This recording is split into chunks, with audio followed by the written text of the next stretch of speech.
is live.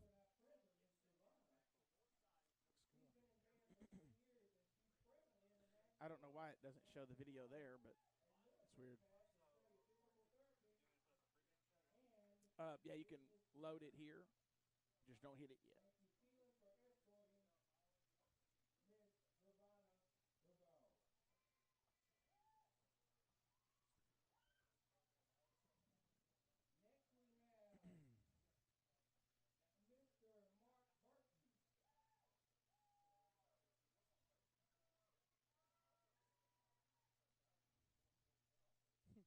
So I put a poll up.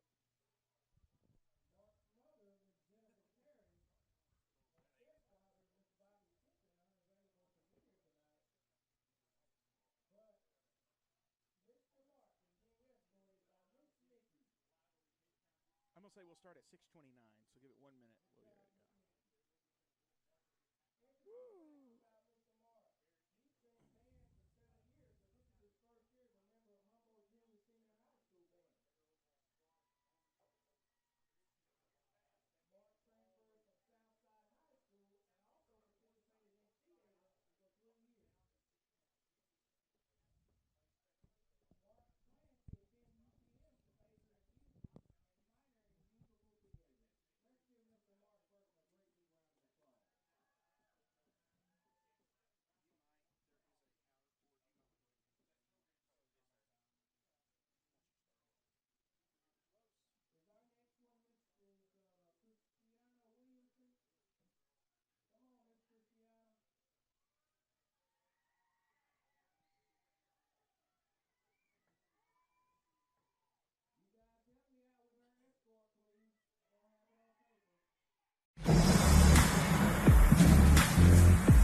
Welcome in tonight on this Friday evening. We are getting ready for the Humboldt Vikings playing their final home game right here in Humboldt. Those seniors are going to get recognition tonight is the plan, and we will be going through the list of seniors on that roster coming up here in just a little while as we get ready for tonight's action. We did get a chance to sit down with Coach Teddy Pettigrew, and we kind of discussed a little bit of what took place a couple of weeks ago. Last week they had the week off as far as didn't have a game, and then now we're hosting the Union City Tornadoes, and we have next week a road trip that we will be taking up to South Fulton as we take on the Red Devils in our final game of the year. But tonight it's our final home game. Here is our sit-down with Coach Teddy Pettigrew.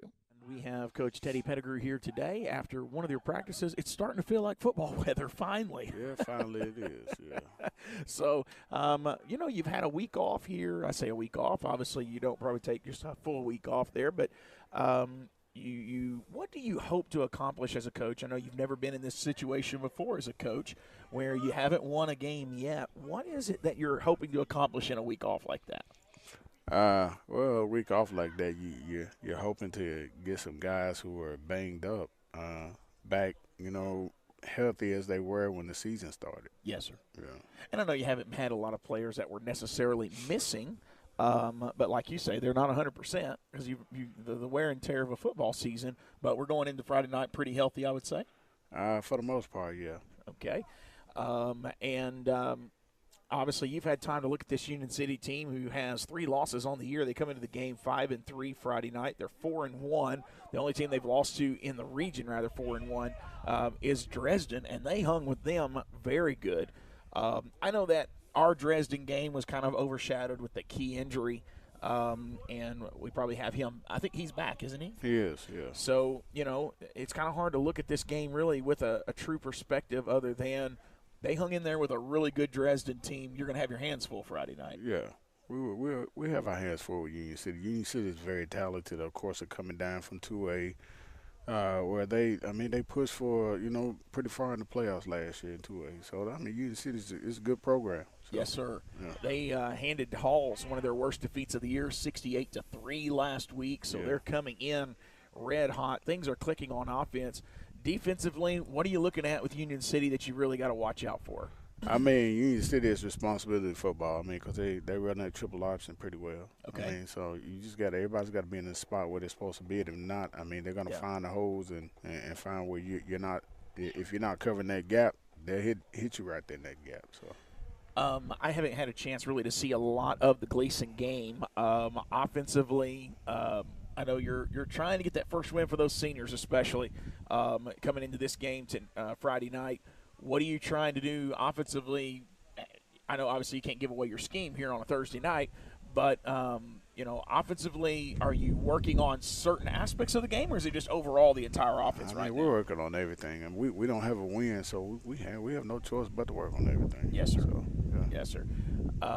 And I guess no real shakeups as far as lineups and that kind of thing. We're pretty much working with what we have, aren't we? Right, we are. Yeah. I know you come out of the bye week. What is the morale of the team? Is it one of those where all the games behind them they've forgotten about, or is it just kind of focusing on the final two games? What's the locker room like right now? It's kind of hard to just call what the locker room is right now. You got guys who I mean, they like I said, consistently, we got the same 15 to 17 guys showing up like we've had all year. Yeah. That they're out here working hard in practice and just trying to get a win. Yes, sir. So. Yes, sir. And, you've had a couple of those games that were right there. I mean, we obviously close doesn't it doesn't count in the win and loss column, but this team has battled hard. And the fight in Gleason, I mean, you were winning from what I hear. You were winning most of that game. Yeah, we were winning most of that game. We had some unfortunate situations happen with us. I just don't know how adults get so bent out of shape when children are asking them questions. We actually had a referee that was on our sideline that, I mean, our receivers and our DBs were asking him, am I back far enough? Yeah. And he would ignore him.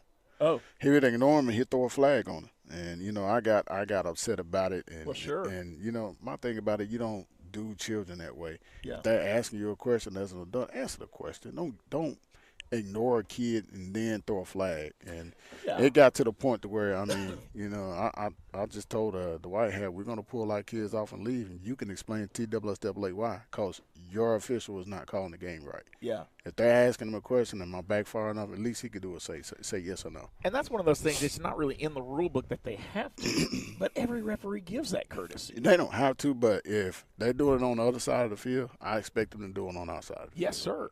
So, yeah. No, it's not something they have to do, but just common courtesy. If you're going to flag me for it and I'm asking you if I'm back far enough, at least tell me. Yeah. So, yeah. It's just one of those situations. I mean, well, I just don't – I didn't get it. Why did you have an attitude with I think Jay is 17. Why did you have an attitude with a 17-year-old asking you a question? Yeah. And then when they ignore Jay, Jay's like, sir. And he throws flags on. Yeah, told him he was being disrespectful or something like that. And I know there was a little bit of a altercation with Stefan at one point on the sideline. I've never heard of a high school allowing parents to stand on the sideline. I'm not familiar with an altercation with Stefan on the sideline. Okay, well, they said that there was some parents apparently saying something to Stefan as he was getting up. Now, he never really – I don't think he responded, so maybe altercation is not the right word. But, it was a very different atmosphere. And Gleason, and programs they decide to run their things. I mean, the stands are right there on the sideline, and then at the same time, you got the fans who are sitting probably not even 6 inches out of the end zone. Okay, that close to the field. So, yeah, I mean it's a good atmosphere to play, but it's dangerous. Yeah. Well, hopefully, the kids can put all that behind them as they have a very good Union City Tornado team. And then, you've got South Fulton coming up here in a few weeks, and that will be away.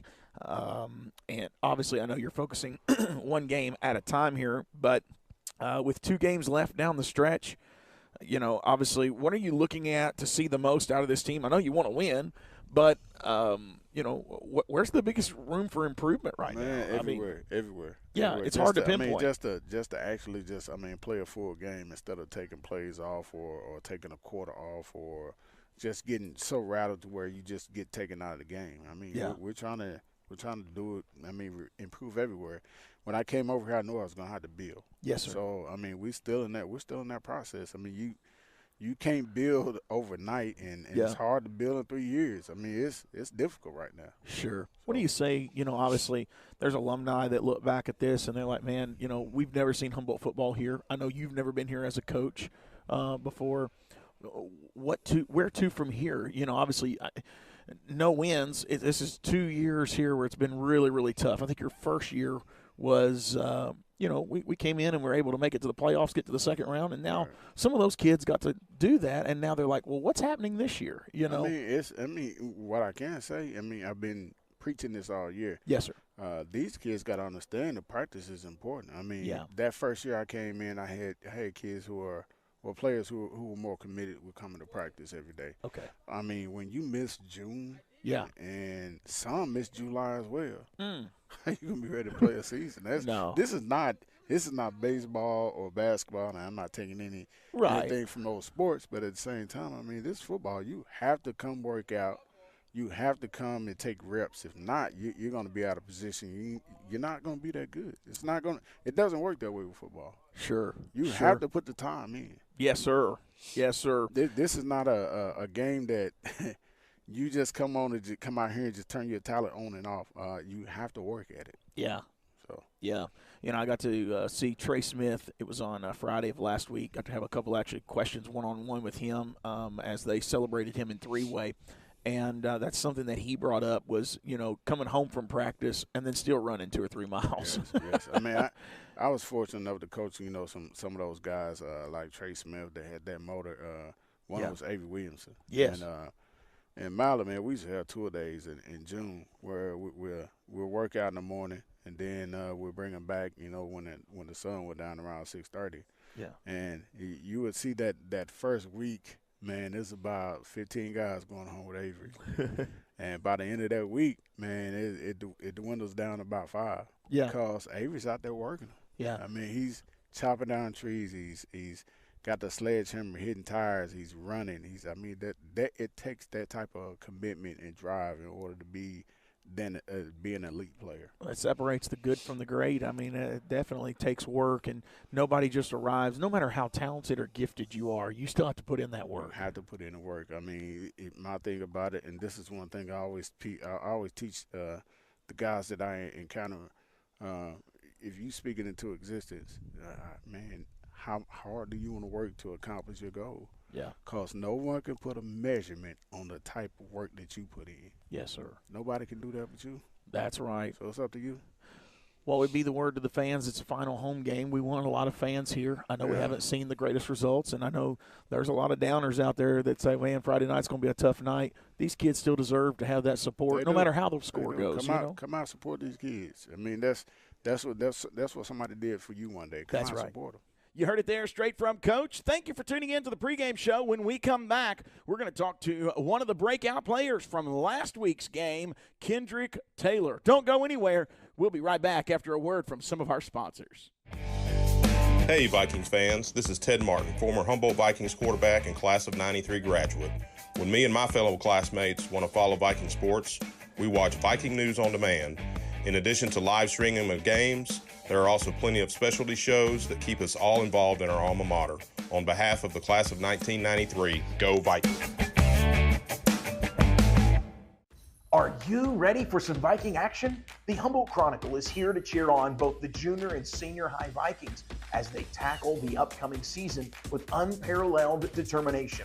With a rich history of excellence dating back to 1886, the Humboldt Chronicle has been passionately delivering the latest local news, sports updates, community information, and even thought-provoking devotionals to the southern Gibson County area.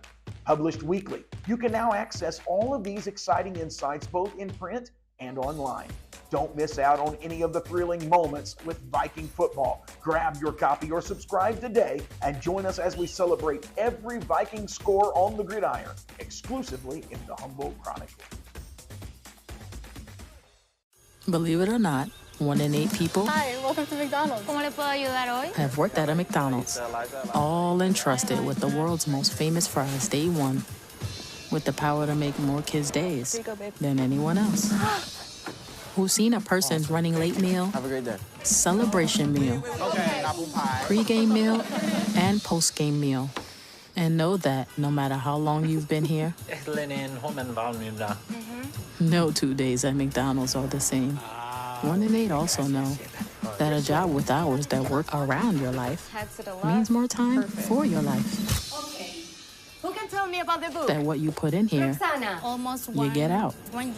And the communication, flexibility, and precision you learn here are skills you'll always have. That you can grow from here or keep growing here. Where you start stays with you. And 1 in 8 start at McDonald's. Nothing brings community together quite like a sporting event. Security Bank and Trust Company is committed to supporting our local sports teams because we know how important it is to be part of a great team.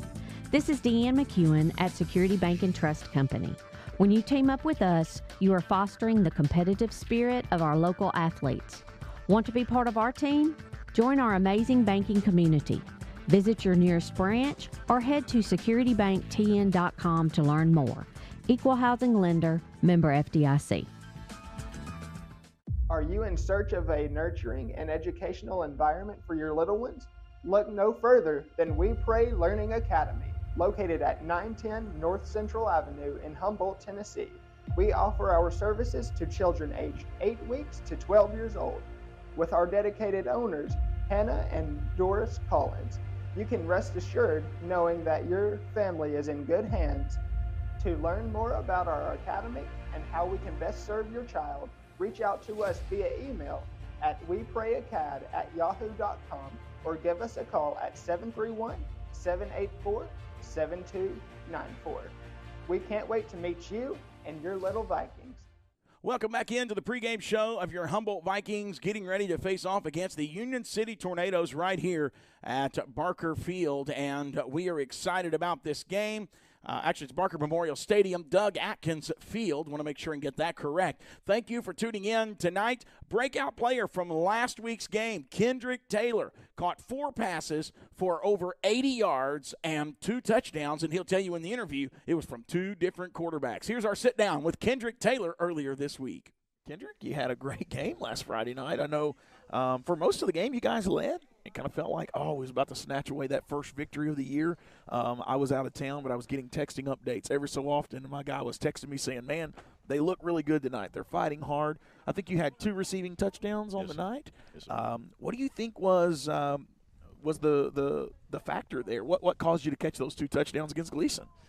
I don't know if you even know, but I caught those touchdowns from 2 separate quarterbacks. Yeah. So, yeah, that was big significant. I think it was more of us, like, pulling together and trusting each other. Yes, sir.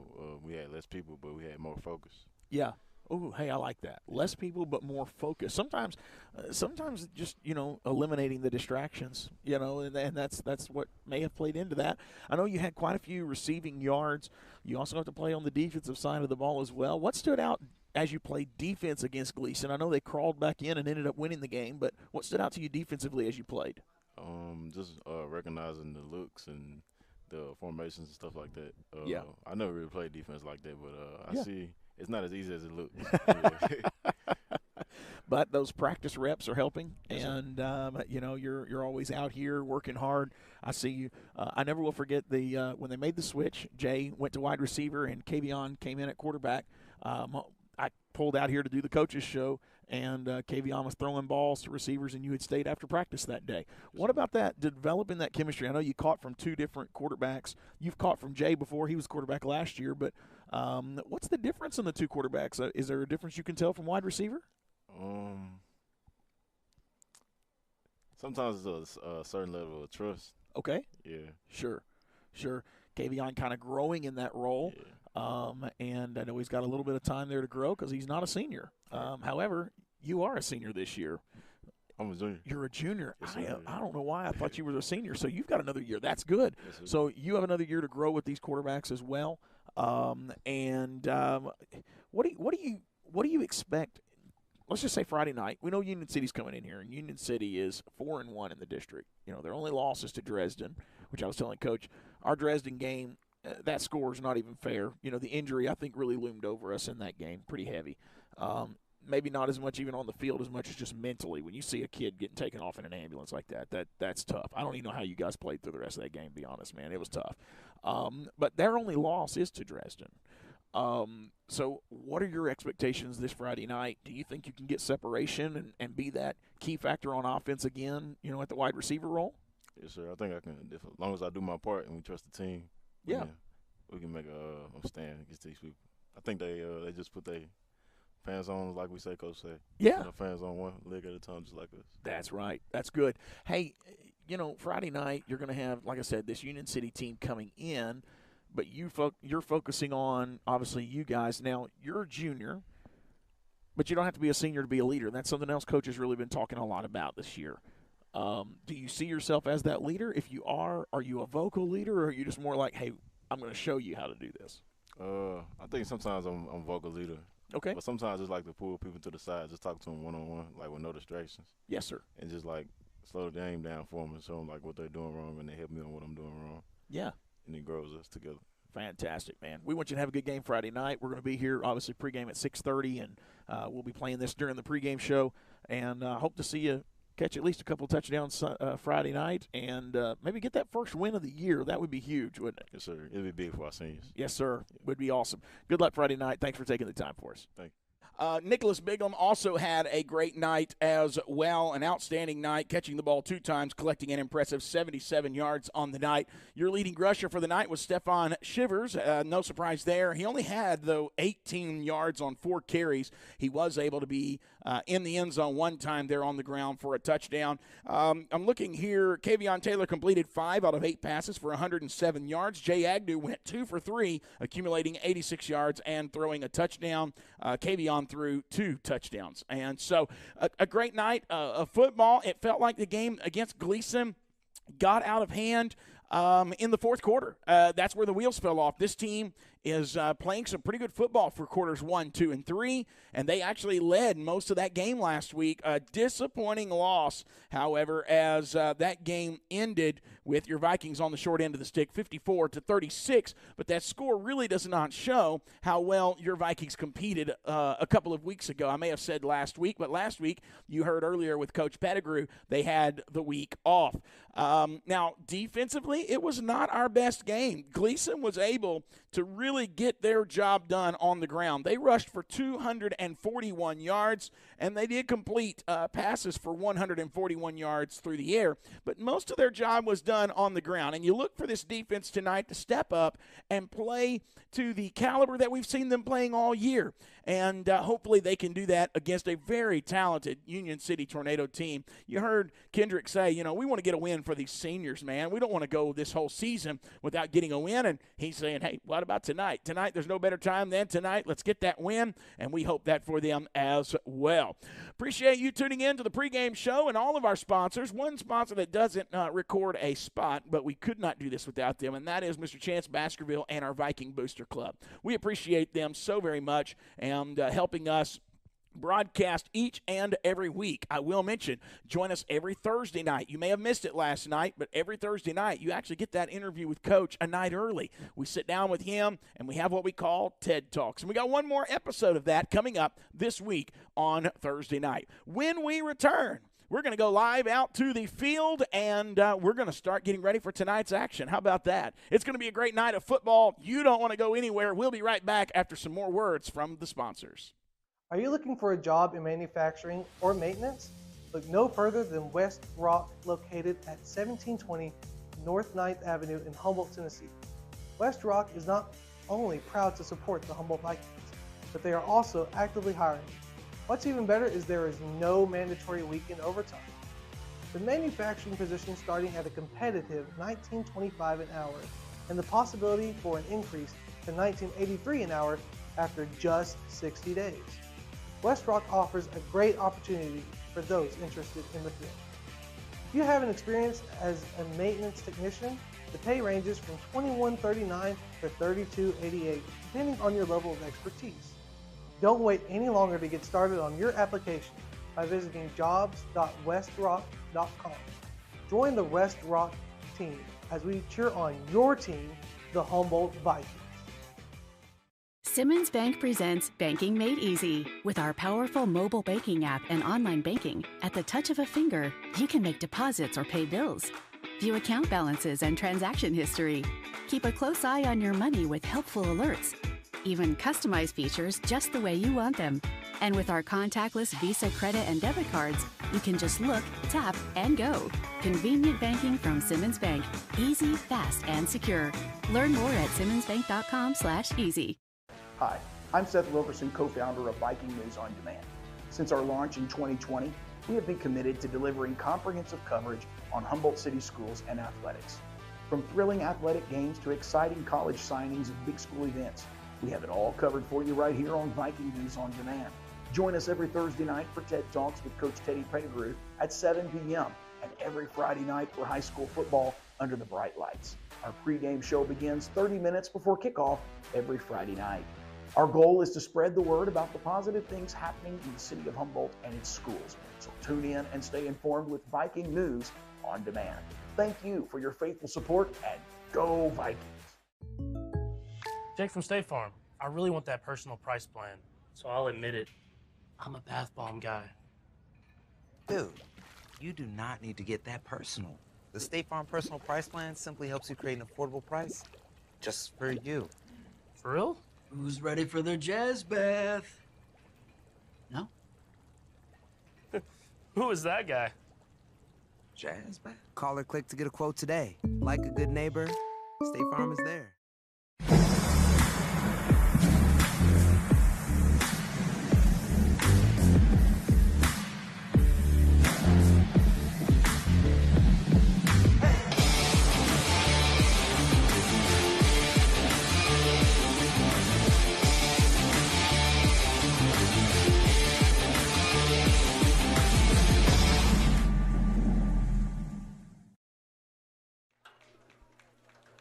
Welcome in, everybody, to Friday Night Football as we are gearing up for a great night here in Humboldt. I am here. This is Seth Wilkerson. This is also Chance Baskerville alongside me tonight. Chance, how you doing, man? I'm good, man. How are you, man? I'm doing good. You just got back from the beach, Oh, like? yeah, a little Had a good fall break? action. Yeah, a little fall break action. Yeah. All yeah. right. It all comes at a good time here. Hopefully, Humboldt can pull off a first win of the season. You know, it's been a long year for these seniors, Chance. It has. Why don't you talk about that a little? I know your senior year was quite a bit different than this. It was very different. Yeah, but, yeah, you know, that's got to be tough on those guys. It does. But I guess you got to have a mental fortitude to stay with it. Just hang the course. And, you know, I guess the underclassmen, even though the seniors, this would be the, last time playing football, but those underclassmen, you know, they just learn, you're not going to win them all, but you got to learn how to deal with the losses and get better. Get better for next year and what you need to do to get yourself in that level so you can get some wins next year. We have 6 minutes until the actual kickoff tonight, but you see out there at midfield, I see Jay Agnew, Nick Bigham, and number 12, Jace Beard out there for your Humboldt Vikings tonight. And it's going to be a crucial night for them. Yeah. It looks like all seniors standing out there at midfield. I expect them to play hard tonight. Yeah, they need to play hard every night. You know, you never know. You never can tell the outcome. I will tell you this. I don't remember the year. Okay. It was probably about, I'm going to say 93, maybe 94. I think Darcy Hobson, his senior year. I remember Union City came to Humboldt, which Humboldt, we had won some games, but Union City was ranked in the state, maybe number 1, number 2. Okay. And we wasn't even ranked, but we beat them 42-6. Ooh. So, I mean, numbers don't mean nothing when you strap them pads on and play football, but you got to play ball. You got to play for all 4 quarters. You got to play. Execute your game plan. Anything can happen. Well, Kendrick Taylor said before the game in our preseason interview or pregame interview, he said they put their pants on one leg at a time, just like we do. They go through practices like we do. It's the same. It's a mental thing. You just got to come out and play ball. You know, you hope we don't have a repeat of what took place last week or 2 weeks ago at Gleason. There was a ref that seemed like he had it out for Humboldt all night long. Yeah. We had a player that kept looking to the line, trying to get him to give him a thumbs up. He refused to do it and then would throw the flag multiple times. And then finally the ref told the coach, because the coach asked him, he was like, come on, I know you don't have to, but it's a courtesy that you do for everybody. Right. And he said, he's just not getting my attention. So the next time Agnew clapped his hands and he threw an unsportsmanlike penalty flag on him. We hope that this tonight can just be, let's play the game. Play a good game. Let the kids win and lose the game, however it's going to fall. You're right. And want to see a good showing by everybody tonight. Yeah. It would be a great thing for Humboldt to get that first win. Yeah. You can vote in our pregame poll right now. I have 9 votes in here, and I know we got a lot more than 9 people watching tonight asking who's going to win tonight. Right now, Humboldt's leading that poll, but, I mean, I expect it to be that way. We're a little biased here. Yeah, we're a little biased. We're on Biking on Demand. We also have Coach Abernathy going to join us at halftime. Oh, yeah, talking about basketball. We'll talk some basketball. Only 7 home games this year. I'm going to get his take on that and also talk about what does he see about a new region, new district, kind of how this is playing and what are they seeing on film. I'm sure he's getting ready for that season. Oh, yeah, he's ready. Oh, yeah, that's Coach Ab. He's going to be ready now. He's going to be ready. Coach of Honor and them, they actually start next week. Junior high basketball. Junior high basketball, yeah. Jamboree. He starts singing like it's going off fast. It sure does. Jamboree starts October 23rd. That's Monday night at Humboldt. I don't have times on this roster or on this schedule. Then they play at home versus JCM on Tuesday night. They play TCA on October the 30th. So that's their first 3 games. Okay. So I think it's a boys JV game on October 30th. But man, it's getting here quick. It is. So we'll talk the high school schedule as well. They got a lot of tournaments they're doing. I saw that on the high school. They had a lot of tournaments. And maybe that's where he elected to do more tournaments to have the home games. I guess I don't know. Yeah. So because the junior high has one of 7 home games, don't they? Yes. So it looks like Humboldt is going to receive the ball first. You want to start fast on offense tonight. Oh, you got to start fast, hot and heavy every time you get it. We are wearing pink, Breast Cancer Awareness Month. Oh, yeah. And Humboldt, it's also senior night, honoring all of those seniors. Jay Agnew, Nicholas Bigham, Isaiah Crawford. You're going to see him actually taking some handoffs as a senior tonight. Jace Beard, Jamari Rivers, Demarion McCurry. I'm looking across here. I think that's all the seniors we have on this team. We are very junior heavy. Yes. Okay. So. Okay. All right. Humboldt's going to get the ball first. Looks like Union City lining up to kick here. That's going to send number 9, Marcos Landeros, to kick this game off. Here we go. Referees have blown the whistle. Here we are. There's the kick. It's going to be a boomer.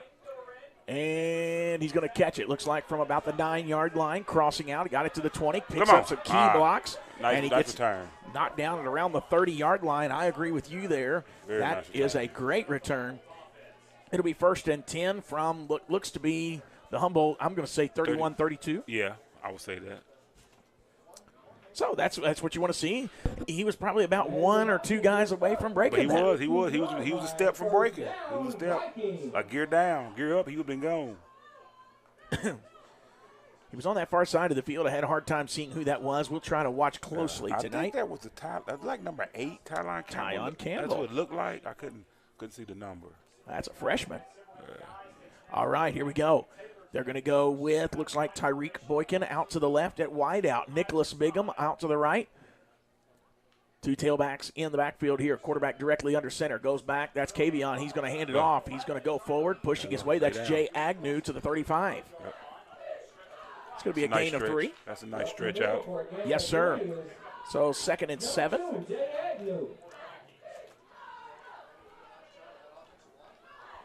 I like the push. Actually, they marked that at the 36. Oh, yeah, that was a good push. Yeah, so they gained 4 there as the official marking comes in. As you said, he stretched out there at the end. That's a smart play by the senior. You got to stretch out. Stretch for that extra yard. They're going senior heavy at tailback tonight. That's Isaiah Crawford actually in the fullback position there.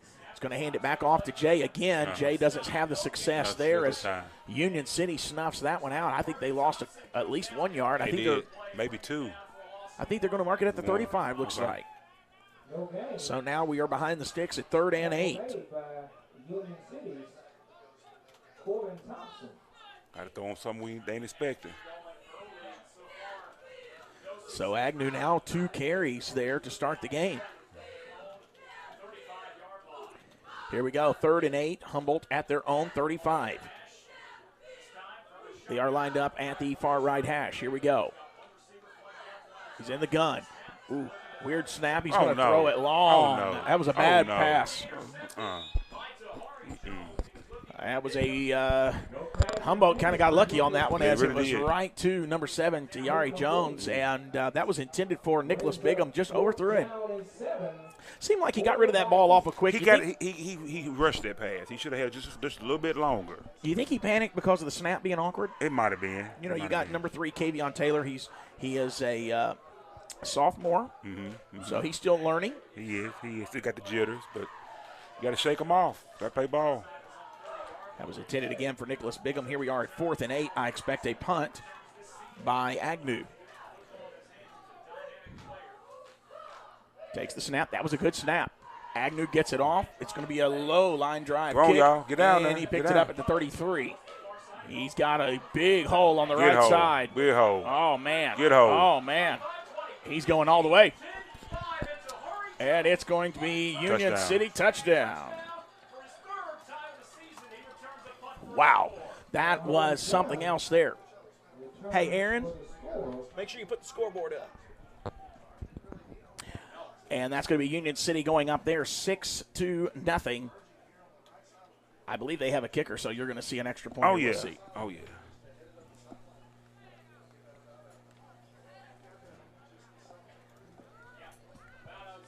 All right, we're going to end that poll as we've received some votes in. I'll tell you who the poll says is going to win tonight. Let me guess. Uh-oh. Yeah, 63%.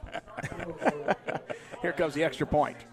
This is going to be number 9, Marcos Landros. High snap, but it's down. Good hold, and it is good. And that's going to be your first score of the game right there. Union City leads 7-0. Man. That was tough. I mean, it was tough. You saw where once he broke to the right side, there was a couple of players not even running. I mean, you've got to put effort in. You got to put effort in every play. You got to put effort in. All right. Extra point, any play, you got to put extra. You got to put effort in. That's right. What's the time on the clock there, Chance? I have 10 minutes and 12 seconds. Woo. Wow. 10 minutes, 12 left in this first quarter. Your Vikings find themselves down 7-0. Down in the valley. That's tough. I mean, that's not how you want to start. No, it's not. But, you know, you can overcome. You sure can. We can overcome. Just got to move the ball. We can overcome. You saw some good things there on the first down carry there where he gained 4, lost 1 on the second. And then on the third down, the incomplete pass was just way too far. There was no way the receiver could get to it. So we'll see what happens here. But Humboldt now down with 10-12 left in the first quarter, 7-0 against a very good Union City team. Very good. And this Union City team is a young team. Yes. This the only loss they have USJ. is to Dresden. Oh, no, USJ, they did lose to USJ. USJ. The only, I guess it's the district loss. Yeah, district loss to Dresden. And they barely lost that game. Yeah, 38-31. Yeah, it was very close. But Union City keeps a good team. They keep a good team. They've always, when I was in high school, they always had a good team. That's a sign of a good program. Yeah, they had a good program. Yeah. All right, here we go. Landeros back to kick it off for the second time tonight. I don't think they're that far removed from a state championship a couple years ago, I think. All right, that one's going to be returned. That's number 3, Kavion Taylor, going side to side, and he's going to get brought down before he got to the last time where he was got. He's going to be down at the 29-yard line.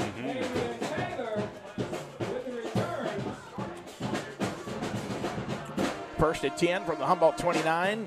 You don't push the panic button. You play the game. 10-12 left in the first. You do what you've done all week, what you practice all week. You execute and play hard every play, every snap.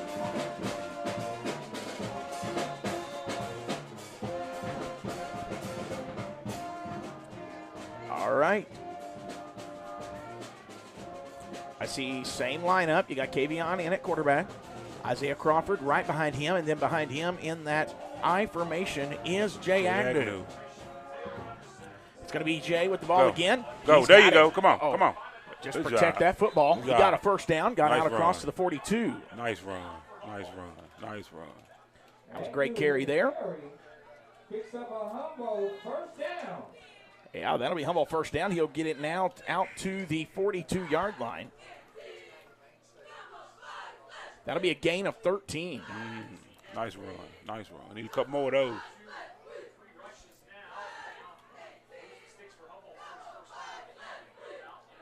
So he's got 3 carries for 16 yards right now on the night. Here we go. Same formation, except they brought that one receiver over. Now they're moving him in motion. It's going to be a handoff to Nicholas Bigham. He's going the wrong direction. No, going back. He's going to get hit for a loss back at the 35-yard line. Wow.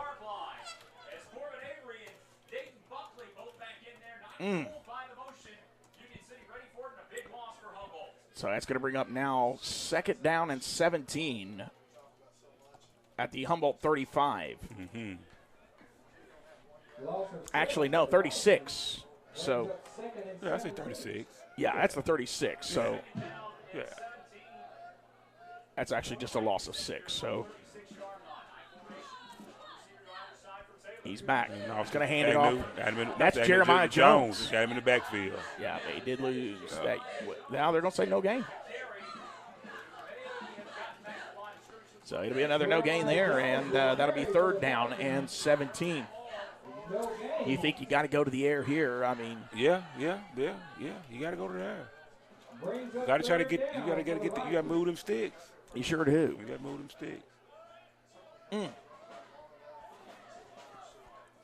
It's going to be a long night if you can't get something going here offensively. You got to find a way to get past that Union City front. That they're very disciplined. Yeah, they're very disciplined. Well coached.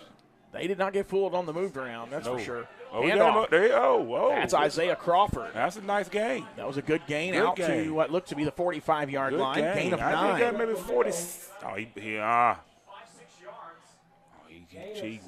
45. Like he got about 46 though, but I give him 45. Yeah, they're going to give him to the 45. Yeah, he scooted that back a little. Brings up 4th down for the Vikings. That was a good gain. Go for it. That's a gain of 9 for Isaiah Crawford there. Go for it. It's going to bring up what? 4th down and 7? Yeah. Go for it. Go for it.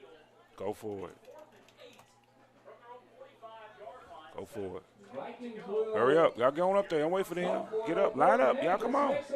Come on. Catch them offside. Come on, y'all. Come on. Here we go. Back, going to hand it off to Shivers. Oh, come on. Yeah, no gain. That's not fooling. Well, they didn't expect to fool, I don't think. They just didn't expect him to tackle the big guy. Well, yeah, but now. It's going to be a turnover on downs. So that will be the first time now that we will see this Union City offense on the field. I think they run maybe like an option, I think. Do they? Option. I know they did when they played USJ. They ran an option. Well, they've only got 45 yards to the end zone. This defense has got to play stingy. Got to play hard. So you're going to see Union City running the same formation. Can the defense? They jumped. Come on, guys. Yeah, it's going to be against Humboldt, and it's rightfully so. So now it'll make it 1st and 5 as they move out to Humboldt's 40-yard line. Defense jumped. I know I saw Isaiah Crawford. There may have been others. He did. He jumped the farthest. Brings up 1st down and 5 for Union City. You definitely now, you got to be very careful. Be disciplined. Listen for that snap count. Watch that ball. They're running to the right side, I think. Yep, handoff fullback. Got him down. Good job. Good job, Sugar. Stephon Shivers. That tackle made by Stephon Shivers. That's going to be, a gain of 2? No, he gained a 4. No, it's 2. I say about 4. But that's on the. That's 1st and 5. Yeah, I guess it is 2nd and 1. Yeah. So gain of 4. Yeah. Wow.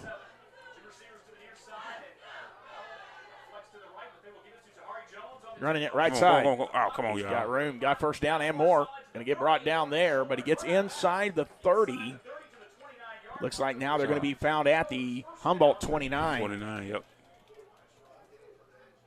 And you get a new set of downs there. I mean, that's 1st down as this defense Now, granted, because of the penalty. Yeah, because of penalty. Made it short yardage there. You got to cut down on the yards to get just a little bit. Yeah. Just got to cut down a little bit. You can bend, just don't break.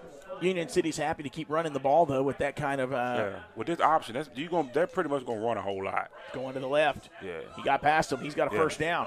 Yeah. So they get brought down there by a host of Vikings, but not before he gets to the 15. Yeah, first down. They're going to be run heavy. It's going to bring up first and 10 from the Humboldt 15 as that was a gain of 14 there.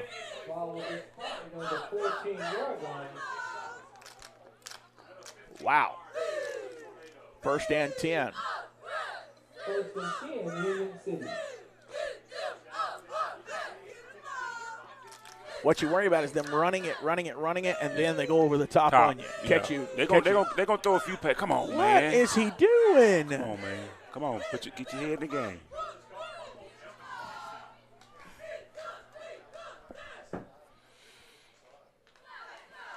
Well, it's going to be another 5 yards. Penalty. Defensive offsides. Offside results in a 5-yard penalty. And so now with that help, we've gave them 10 yards on this drive in penalties alone. Yep. They're down at the Humboldt 10-yard line. Penalties will kill you. That's 3 yards. And not really that they need the help. They're being able to move the ball pretty easily tonight. Here we go. First and 10. Quarterback's going to keep it. Actually, it's first and 5. He's got it. He's got it. Touchdown Union City. Touchdown. Keaton Brown, touchdown. That's right. So extending that lead to 13-0 here, and going to set up for the extra point. And that young man had no issues kicking that ball a while ago. They got a kicker. He probably kicked some field goals too. Oh, I imagine. Yeah, I imagine so.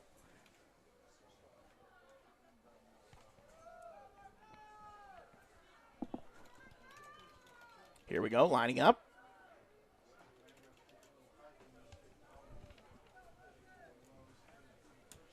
Kick is up, and it's good.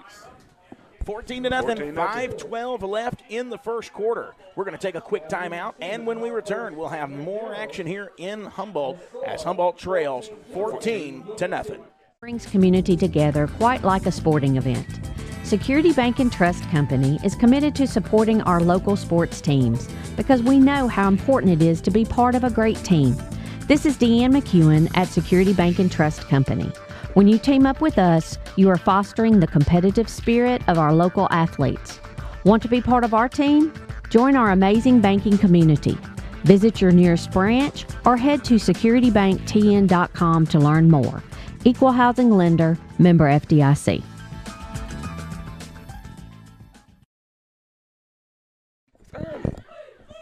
Welcome back in, everybody. 14-0, 5:12 left in the first quarter. You know, on the Titanic, the band is still stayed. Inside joke. We're back. Yeah. Inside joke. Oh, my. Humboldt's going to get the ball again for the third time in the first quarter here. You hope offensively you can find your rhythm. Got to get some points on the board on this drive.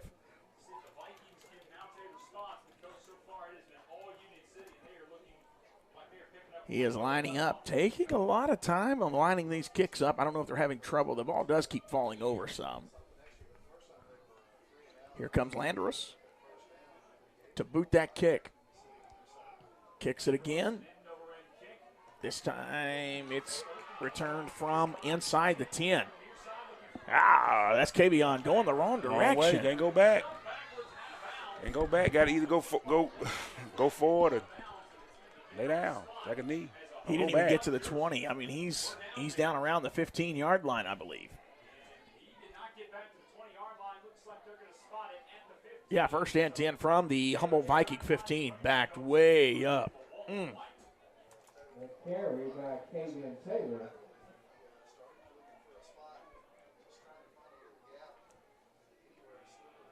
Definitely seeing players having to go both sides of the ball tonight. We're very thin. I mean, you think about the start of the season, Chance, we had over 30 players out there.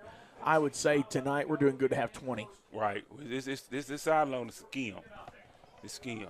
It's scheme. I noticed that when I All when I came in. Different backs. We got Tyon Campbell, Jeremiah Jones. They've got receivers as Jay Agnew, Nicholas Bigham, and I think Kendrick Taylor. Handoff, Jeremiah. Jones. He just pushes forward for 1 yard. He's hit at the line, but he lunged forward for 1 yard. He's getting up. Okay. Get up, Jeremiah. Get up. That's Jeremiah Jones, 1 carry there. He got another one a while ago for no gain. He's got 2 carries for 1 yard so far tonight. It's going to be 2nd down and 9. Looks like they've marked it at the Humboldt 16.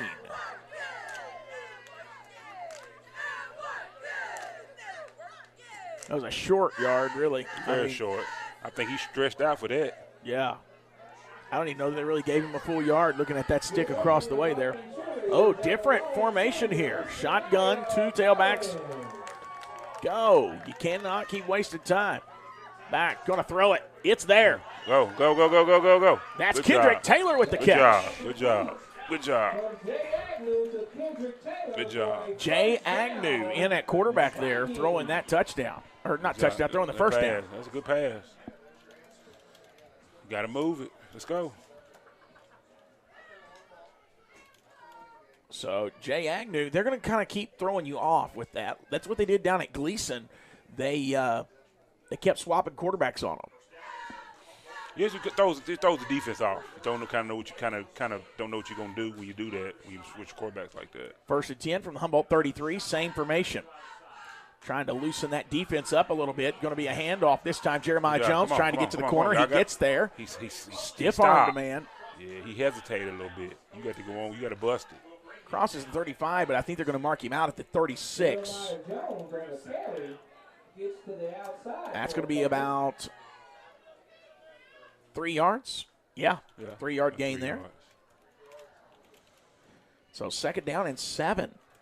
2nd down and 7 for the Vikings. Who we got next week? South Fulton. South Fulton, way down on the Kentucky line. Yeah, way on the South Fulton. I don't think I've been there, though. I've been through. Kavion back in at quarterback here. He does have Jay Agnew to his left. Kavion back to pass. He's going to air it out. Nicholas Bigham. Oh. Can I get a flag? He got it. Thank you. Come on. Give us something. Thank you. Because he sure grabbed him. Do that a couple more times. Yeah. A flag, man. Come on. That's going to be defensive pass interference. Thank you, Jesus. Man, it's just something like, it's like we get a lot of flags against us. We don't get a lot. Yeah. So feels good to get one. It feels, something like that, yeah. All right, they're talking up there. See, they're going to move that ball on up. Here it is. Marked it against Union City. And so that will move that ball across to the 49 of Union City. I thought they could give him a little bit more because Union City they thought too because they had to walk up. I thought he pulled him around the 40, it looked like, but hey, I'll take it. Uh-oh. We'll take it. Timeout Union City. Timeout Union City. All right. Well, let's keep it right here, Chance. You've got some momentum here. Yes, you've gotten a penalty there, but, your offense was moving the ball. Yeah, you best drive you had all night, so just keep it up. That's right. Keep it up. Jeremiah Jones hit at the line on the first down play. Gains 1 yard. Yeah, you got to throw them off. You got to give them stuff they're not looking for. You got to keep them off balance. Those short passes are there. Yeah. I don't know why we haven't used it a little more this season. Those short passes are there. Yeah. They did, complete that one to Kendrick Taylor. That was from Jay Agnew. Moved the ball out first down, got him out to the 33. Then they gave the ball back to Jeremiah Jones. Another 3-yard carry. Then they went deep to Nicholas Bigham. And the pass interference call, and that's now how we are now at the Union City 49-yard line. And, I have to say, Chance, I'm happy with the offense so far on this drive. Just got to keep that momentum going. Yeah, you got to keep the momentum going. That's what you got to do. Yeah. Man, you got some zoom on that camera. Yeah, I'm trying to. That number 8, where you go? Is that Tyon? The number 8 from here looks like a Bale. That kind of does look like him. Why are they swapping jerseys? Because remember I texted you homecoming. He had on 80. Yeah. Homecoming. That looks like Bale number. They got number 8. The roster never ceases to amaze me. Here we go. But I guess when you lose players, you have to move players around, change numbers. So I'm sure it happens. Good play. That is definitely Jay Agnew. Yeah. I know that. They got it across the 45, a gain of 5 yards. Yeah.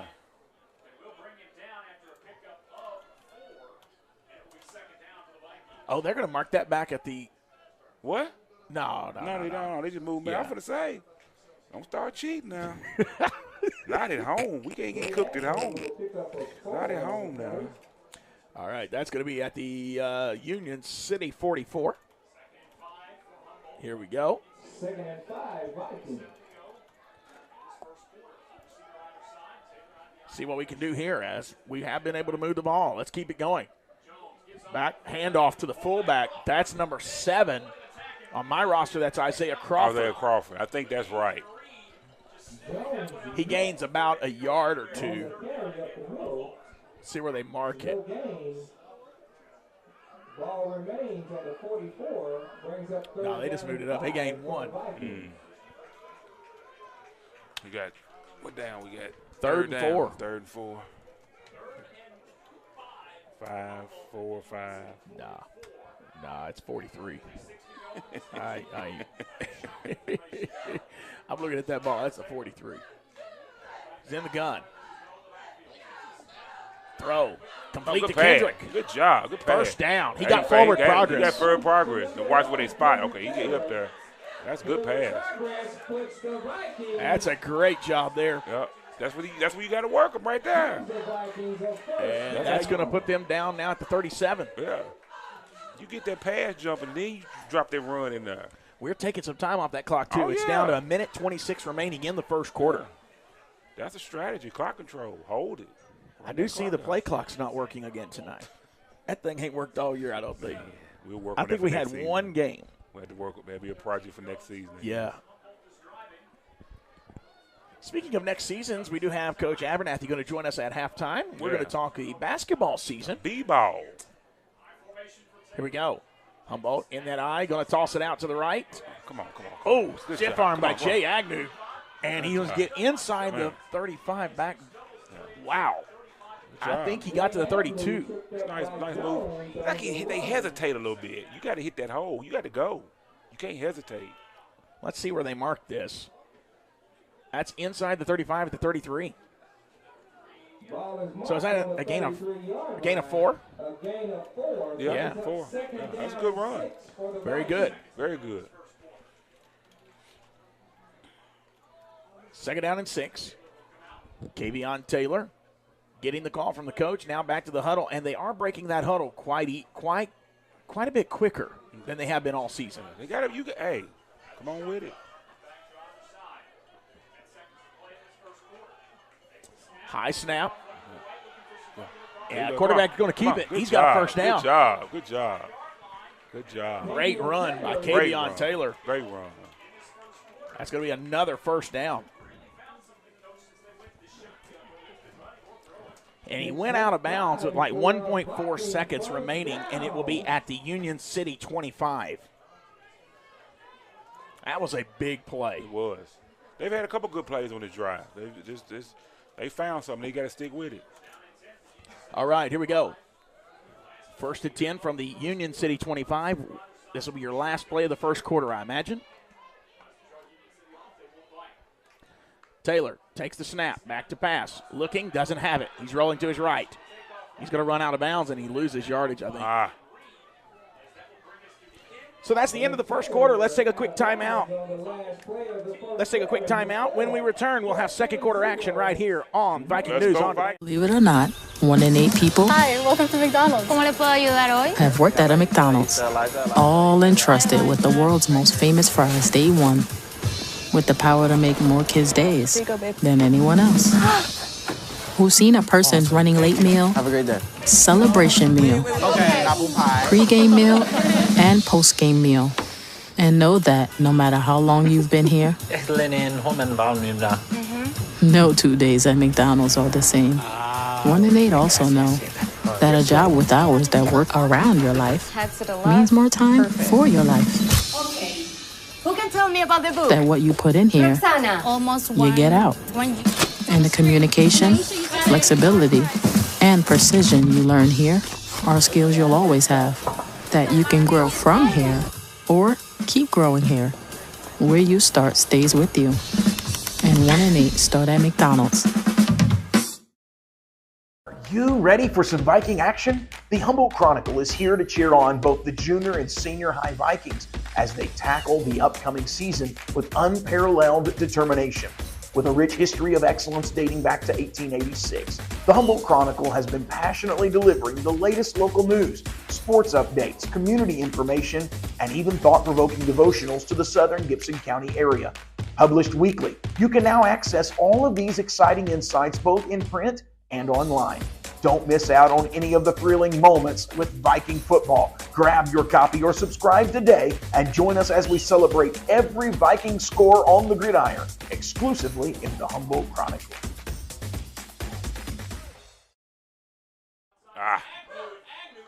There we go. Handed off to Agnew, and he's going to get buried there at the 26. So a loss of 1, looks like.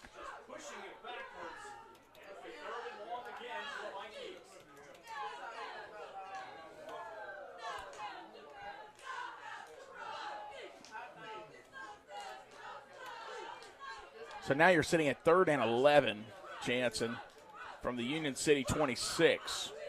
This is 4-down territory. I mean, it is. You got to move them sticks. All you need to worry about getting that first down right now. That's right. We got plenty of time to get the first down. So far, though, it's been a very clean game. It has. Throw left side. He's got it to Kendrick. Kendrick goes up for it. He got it. Interception. No. Oh, he got it? Oh, yes. Yes. Touchdown, Humboldt. Good job.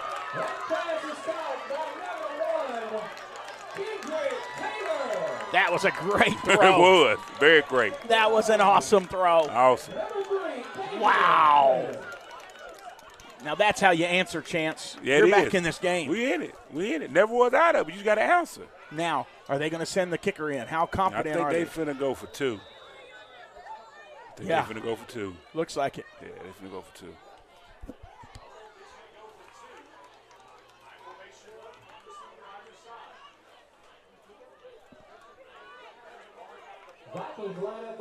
All right, here comes the 2-point conversion. Back throw, right side, too high. Too high. Too high. Too high.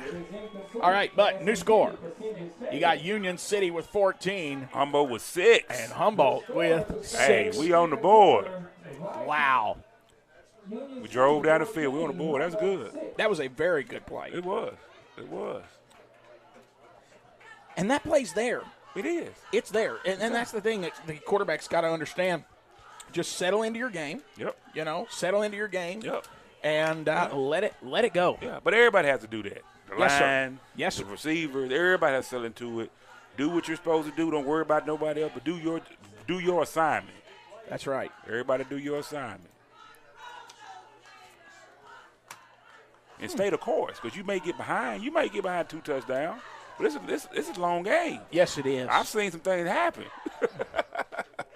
Hey, I've seen some things happen. So, I mean, it's a long game. So, don't ever get discouraged. That's right. That was a great touchdown throw, 26-yard touchdown. So a lot of folks don't expect to see, the big man come out and do kickoffs.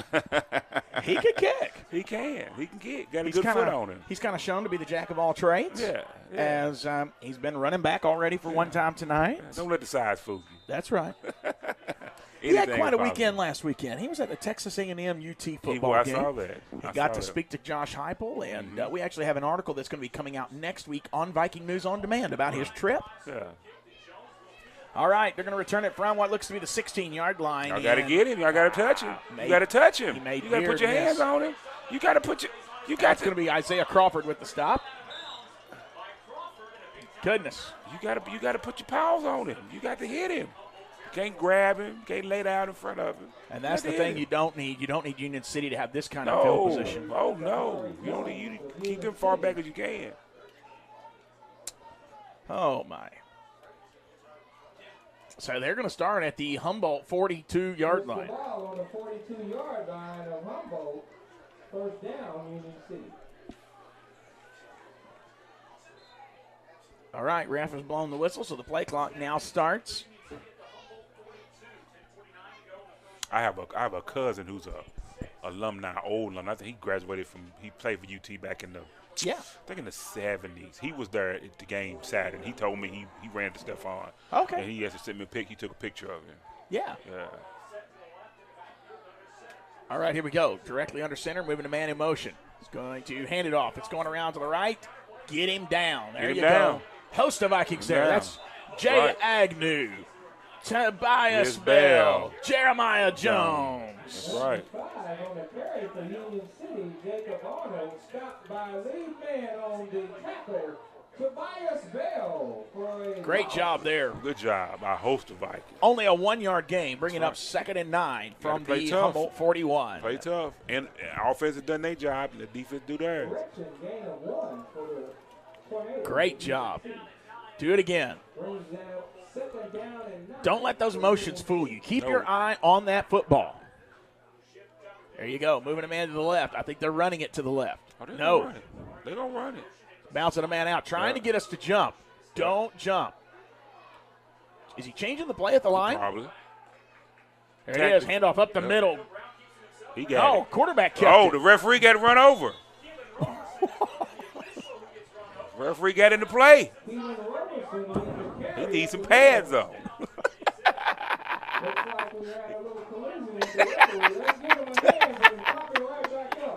Oh, man. That play fooled him, I think. Hey, you in the midst. You got to be watching out.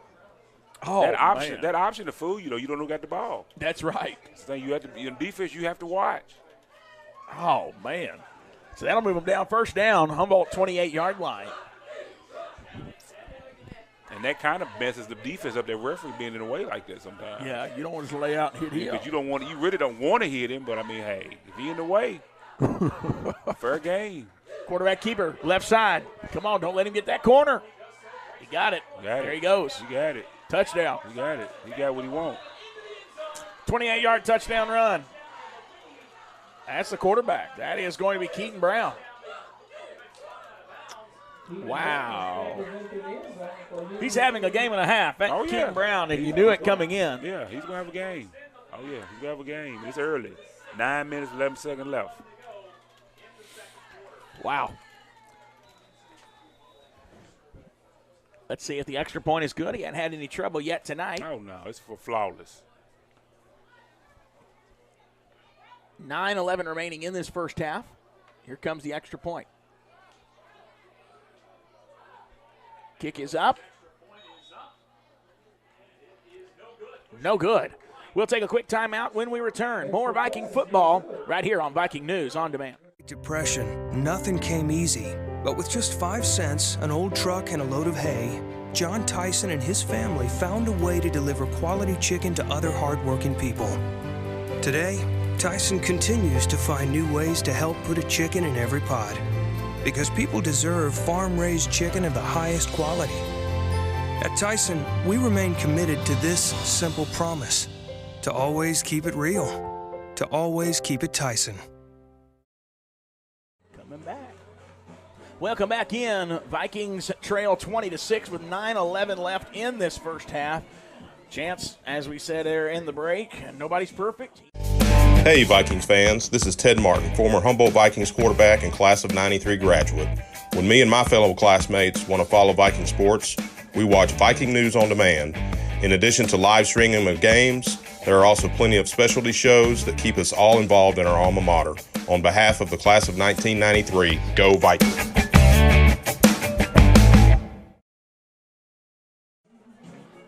The Vikings lining up, getting their last of the personnel out on the line. I think Chance wanting to do karaoke over here. We jamming. Here we go. It's going to be the kick. And, it's. Let it go out of back. Yeah.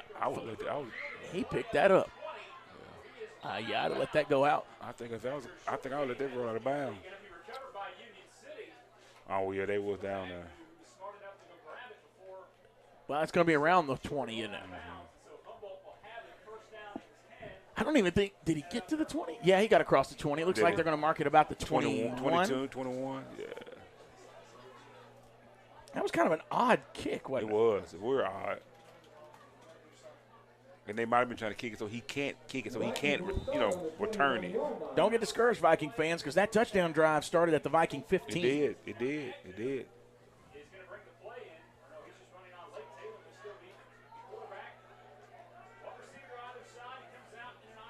All right, so we got Jeremiah Jones in the fullback position, Agnew in the tailback position. Handoff Agnew. Agnew's going to get down in the corner. Oh.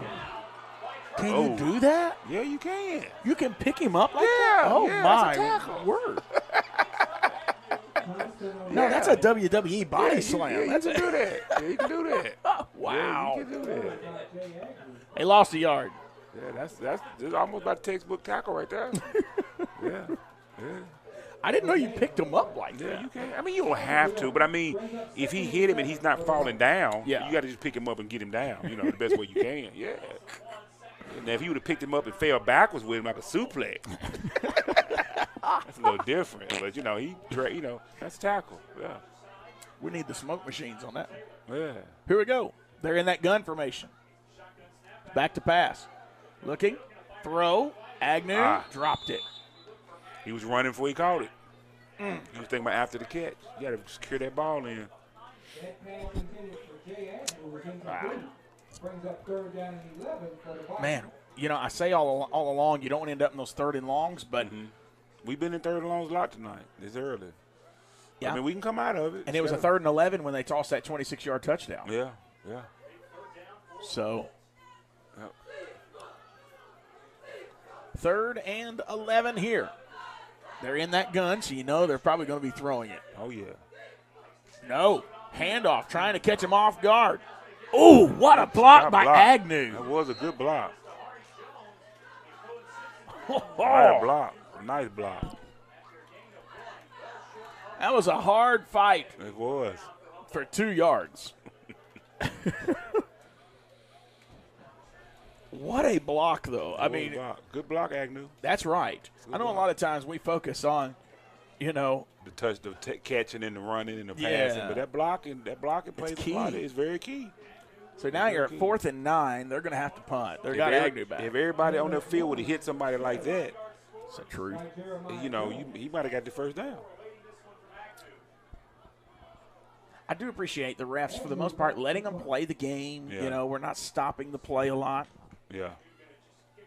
And punt, it'll bounce at the 45, and it rolls back to the Union City 43, and then Kendrick just kind of jogged to him. Man, what happened? Look. You see what he's going to do? Yeah.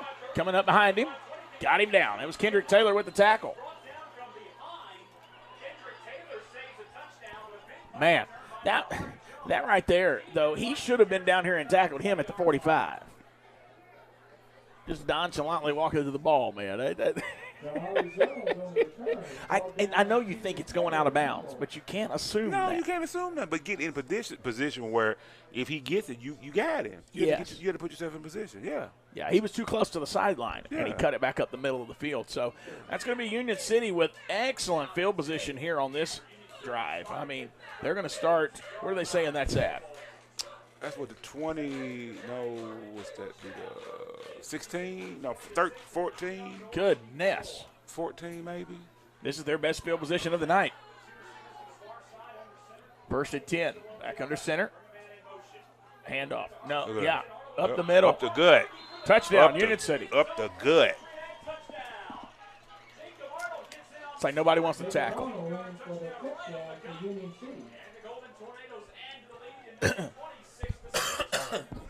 Well, so now the lead extends with 6:56 remaining in the first half. 26-6. That's right. Let's see what the extra point here. So he's going to redeem himself. Yeah. Oh, yeah. He'll redeem himself this time. Kick it over to Spangler Park. Kick is up. He got it that time. It's good. Yep. All right, Union City extends their lead to 21 points.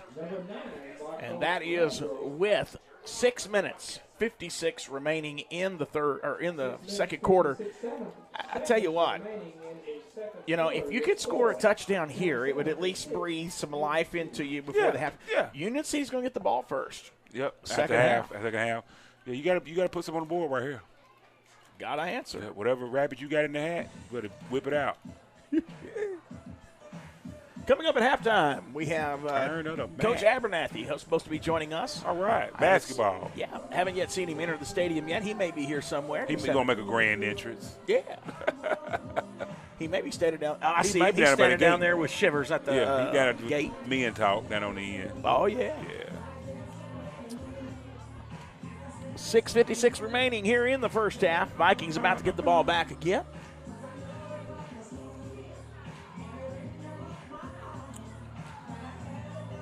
It's a low crowd tonight. Yes. I guess it really feels low after homecoming. I know you were involved in a lot of the homecoming stuff. That's probably one of the best homecomings I've seen here. Really? Yeah, they're all nice. They're all good. Just want to get more people involved in it. But, yeah, it was good. Thought we had a good turnout. Yeah, it was nice. Yeah, very good. Yeah, it was real good. Did you have as many classes represented this year? It was about the average. We usually average about 12 to 15 classes, the averages. Okay. I think one year we had maybe like 20. Oh, yeah. We hadn't got – that was pre-COVID. Okay. That was right before COVID. Since COVID, we ain't get back up to them numbers. But maybe next year we can get back at those numbers. All right. Going to be returned from what looks to be the 12-yard line. Come on. Shakes the tackler. Gets to the 30. There you go. Goes out of bounds. That's Nicholas Bigham. Yeah. He's going to go out at the 36. So good return. If we can get the homecoming date out, I think earlier in the year, I think that would help getting more classes. Because I think we had an issue this year where when the date came out, we had a lot of classes who were waiting on the date, and they were going to plan their class reunions around homecoming. Yeah. But we didn't get the date till late, and they had already started planning their homecoming reunions. Yeah. Sure. All right. 1st and 10. Humboldt going to be at the 36. Timeout. Yeah, it's going to be a timeout. Yeah.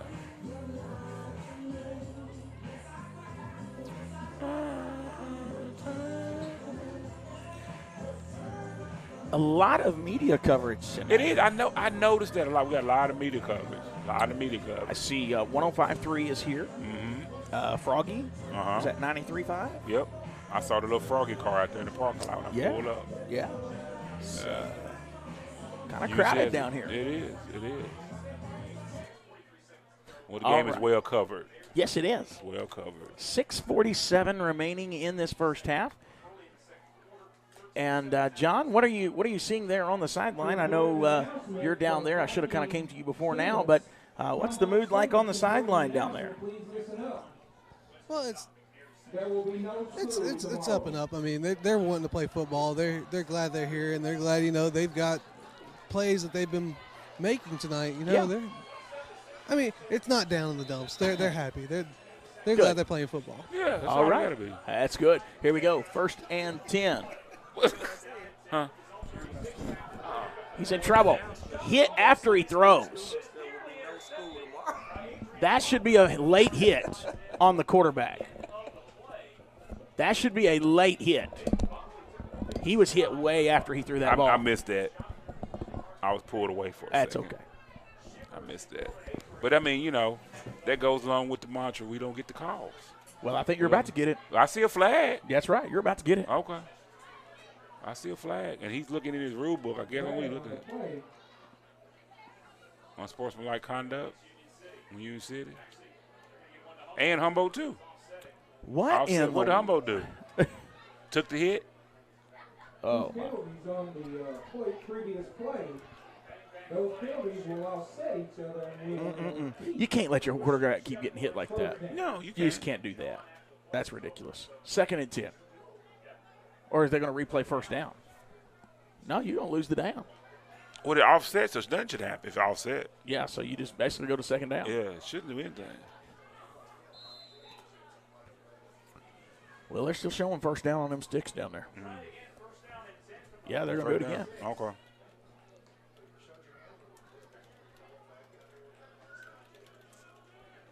All right. See what happens. You got to call a different play here. Oh, yeah. Under center. KVI going to hand it right side. Jay Agnew's tripped up as he gets to the line. Tripped over the paint. He does fall forward. He'll get a positive yardage. A gain of 1. So, long second down here. 2nd and 9. 6 minutes, 18 seconds left, second quarter.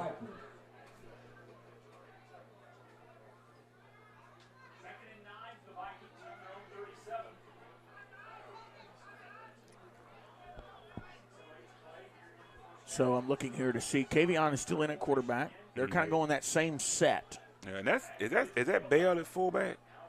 I'm looking. No, that's 7. That's Crawford. Okay. Changing the formation now to the gun. Changing it up at the line. That's something we've not seen a lot of this year.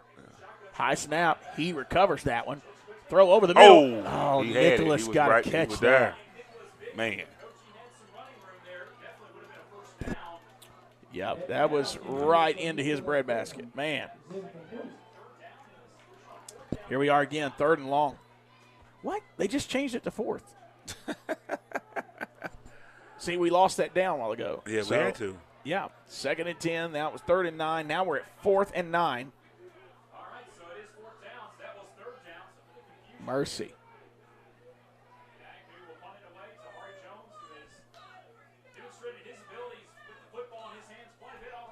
Here we go. Not what you wanted to do there on offense. No. Giving them the ball back with an opportunity to increase that lead. Oh, he got blocked. Yeah, it went out of bounds. That was blocked, and it'll go out of bounds at the 36.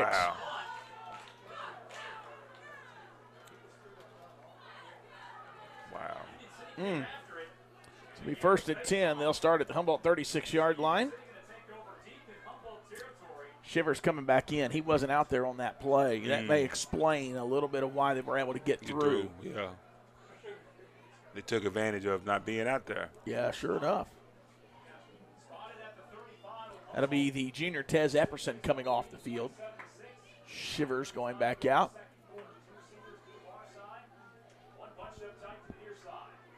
Here we go. They're trying to run it away from Shivers. Quarterback's going to keep it. He's going to throw it. Incomplete. So 2nd and 10. You know. Yes, sir. He heard those footsteps. He heard him. He had to get rid of that hot potato. It was probably an option play. He probably could have ran. He probably could have. But he knew he wasn't going to. Yeah, he elected to throw it. Yeah. And really, the pass play was there if he could have delivered it. Delivered it. Yeah, his throw wasn't that good.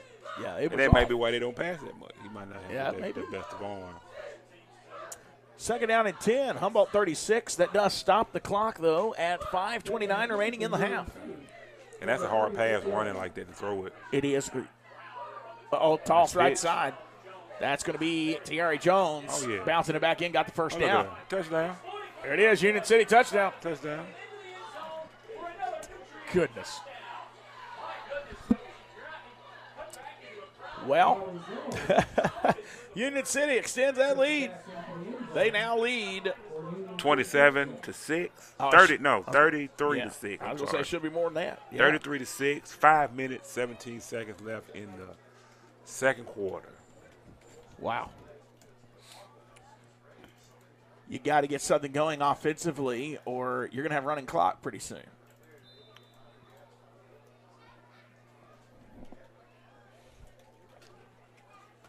Here he comes back for the extra point. He has missed one tonight.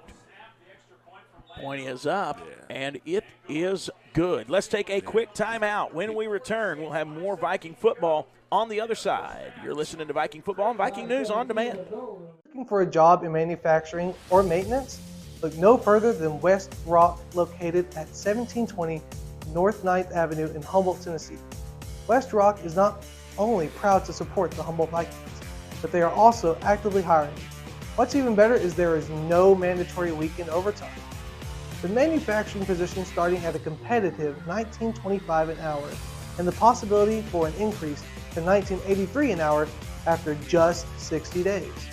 West Rock offers a great opportunity for those interested in the field. If you have an experience as a maintenance technician, the pay ranges from $21.39 to $32.88, depending on your level of expertise. Don't wait any longer to get started on your application by visiting jobs.westrock.com. Join the West Rock team as we cheer on your team, the Humboldt Vikings. Welcome back in, everybody. It's time for more football. Humboldt Vikings trail 34-6 with 5:17 left in the half. When doves cry. We just picked the right music, don't we? You're so bad.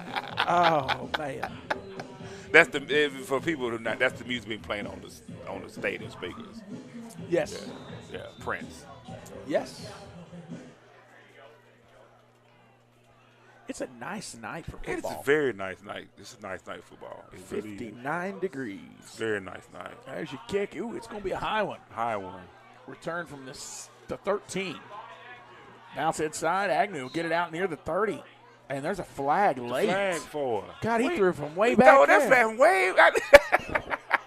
He wants to play quarterback. I think he hit somebody with it. Man, that came in from way down there. He chunked that. He threw that from Union City 40.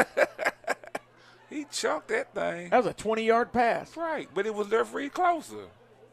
And it's against Humboldt. I'm sure. Man.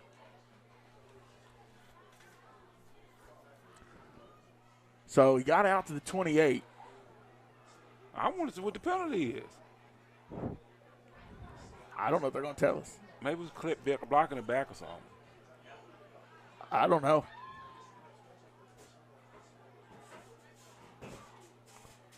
I bragged on them for the first quarter and a half, but they didn't tell us that time. They going back a nice little piece, too. So they're going to call a block in the back.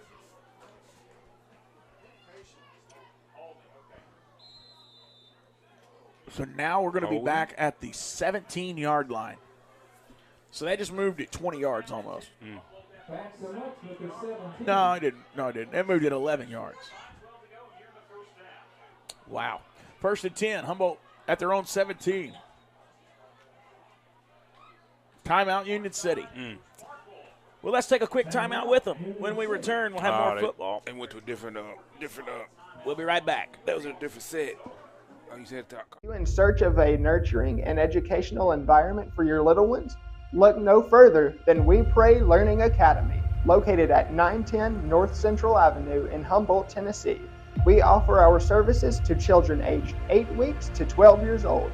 With our dedicated owners, Hannah and Doris Collins, you can rest assured knowing that your family is in good hands. To learn more about our academy and how we can best serve your child, reach out to us via email at weprayacad@yahoo.com or give us a call at 731-784-7294. We can't wait to meet you and your little Vikings. Here we go. Welcome back in, folks. It's still the timeout for Union City. They have, it looks to be one timeout remaining. Humboldt has 2 remaining. We trail 34-6, 5:12 remaining in the first half. Humboldt did something different with a look, and Union City did not like. It didn't. They had to hear him call timeout. Yeah. Makes me wonder if that referee used to be a quarterback or something. Man, he threw that flag. He's down flashback. Yeah. All right, they're going to be on the left hash. First and 10. Oh. Man. Ran over Shivers. Yeah, that play. He blew that up quick. Good night. That's a huge loss. Sure is.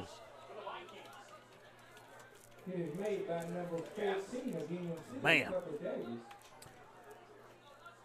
That's second and forever, man. That's like, they're going to say second and 17. So they're back at their own 7 now. Brings up second down and 17 for the Good Vikings. night.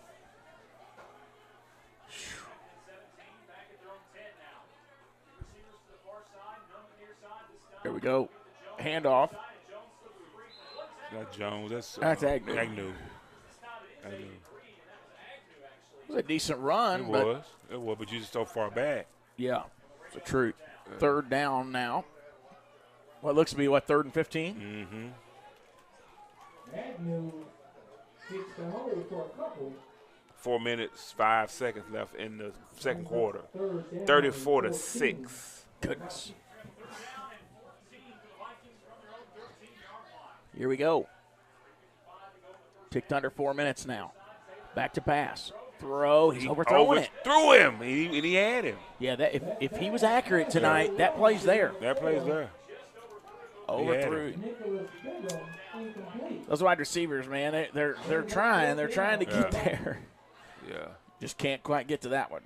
4th and 15. Going to have to punt. But you can't have it blocked down here. No.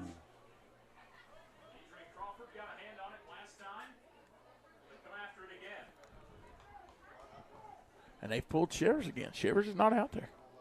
Yeah, give him a break. You got to figure out ways to give him a breath. Yeah. You got to figure out ways. And them guys out there, they got to play. They got to grab grass and they got to play. They can do it. Okay. Yes, they can. They put their pants on just like everybody else does. That's right. One leg at a time to see. And they blocked let again. They let him straight through.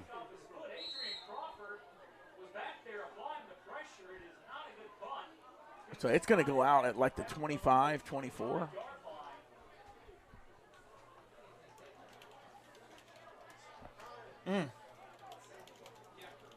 My Lord. All right, so they're going to mark that one at the 25.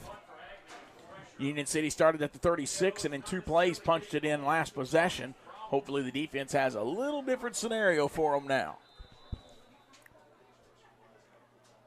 Who is that down there with a cowboy hat on? That's Coach Montague, ain't it? What in the world? It ain't Dion. No.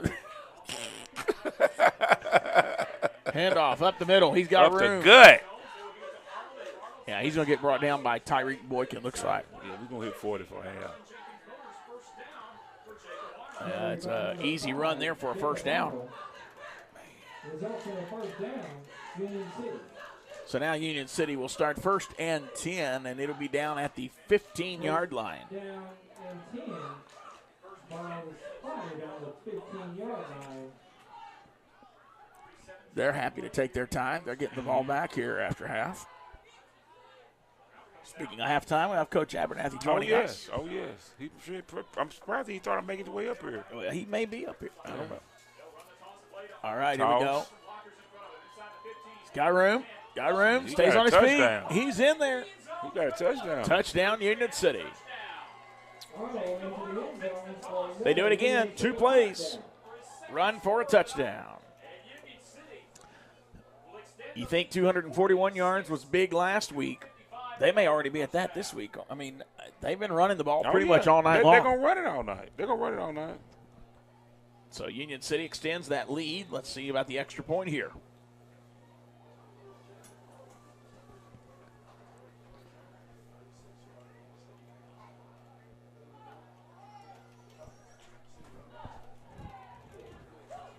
Lining up for the extra point. 2:55 remaining, by the way. That kick is up, and it is good. There it is, 41-6. Oh, man, oh, man. 2:55 left. Now, they have to be leading by 40 points for the clock to run. I got you. So, we're not there yet. We're not there yet, okay. Not there yet. We could spoil that with a possession here and take some points before the half.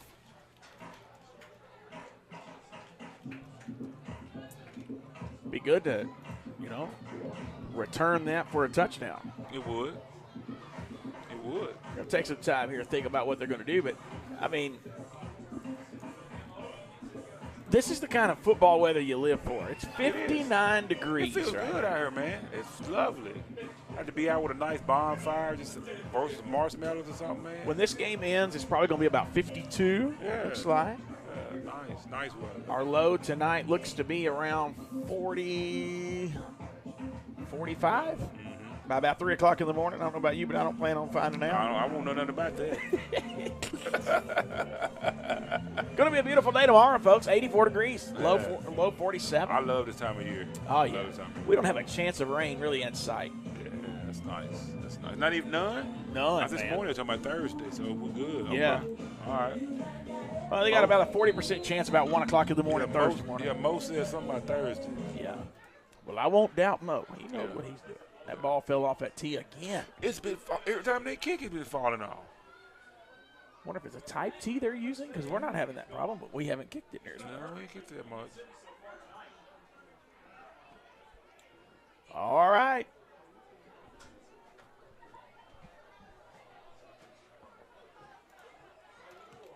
It's going to be another great kick. He catches it. Right from the about 15-yard line. Uh-oh, come on, That's the come 30. on. Ah. Good return by Nicholas Bigham. Hey, and that's a good tackle, too, by number 6. Mr. Oh, that's a name. Carviar Griffin? Carviar Griffin. Yeah. Give him his flowers. Nice tackle. Open field tackle. So first attempt for Humboldt from the 36.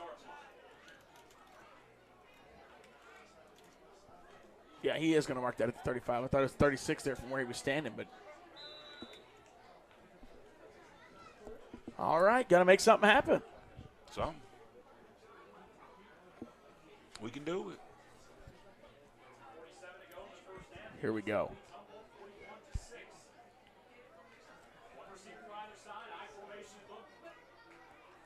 Straight under center. He's back. Going to hand it off. Agnew did keep his feet moving, though. He'll gain a couple of yards. Yeah. Hard fought 2 yards, but he got it. He runs hard. I give it to him. He runs really hard. Seems like he's doing better about that at the end of the season as he has grown into that position. As you remember, he started out at quarterback this year. They bounced him to wide receiver and running back. And to be honest, he's all purpose. Yeah. And he has thrown a touchdown. Last couple of weeks ago, he threw a touchdown again still. Yeah. But to be honest, I think he's embraced his new role and has done well, handled it very well. Yeah, but that's a team player. You have to embrace your role. Have to. Yeah, you have to embrace it. 2nd and 8, Humboldt 37-yard line. Back in that I formation. Going to be a handoff. It's Agnew again. He's going to fall forward. Gets it up to the 39. Another gain of 2.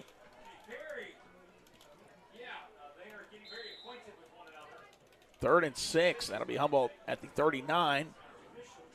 Mighty down. Who is that? Let's see. I can't see. 60 something look like, but I can't tell. Yeah. All right, we got a player down. Let's take a quick timeout. We will return here in just a moment. And when we come back, we'll have more Viking football right here on Viking News on Demand. Are you ready for some Viking action? The Humboldt Chronicle is here to cheer on both the junior and senior high Vikings as they tackle the upcoming season with unparalleled determination. With a rich history of excellence dating back to 1886, the Humboldt Chronicle has been passionately delivering the latest local news, sports updates, community information, and even thought-provoking devotionals to the southern Gibson County area. Published weekly, you can now access all of these exciting insights both in print and online. Don't miss out on any of the thrilling moments with Viking football. Grab your copy or subscribe today and join us as we celebrate every Viking score on the gridiron, exclusively in the Humboldt Chronicle. The table for. It's not just where some serve while others sit. The table is where we make decisions, where we shape the future, where we engage each other on equal ground. If we're going to feed the world, it will take all of us. Every voice, every point of view, everyone at the table.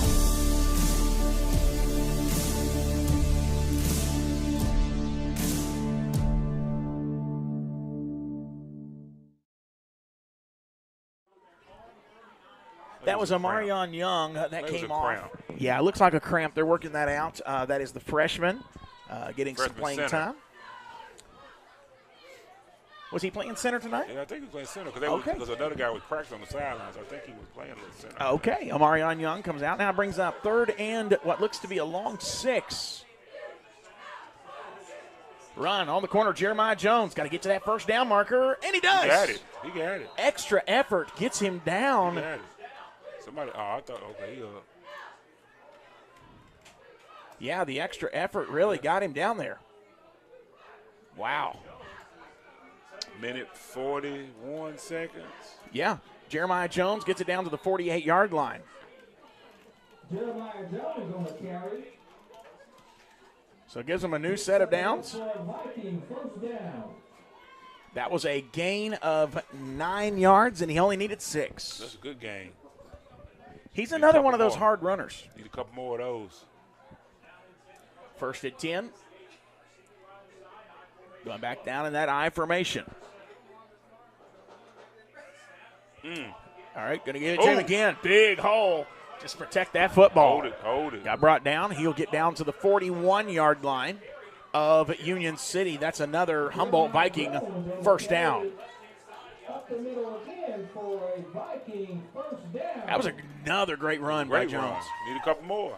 Two big first downs back-to-back, one on a 3rd and 6, the other on a 1st and 10.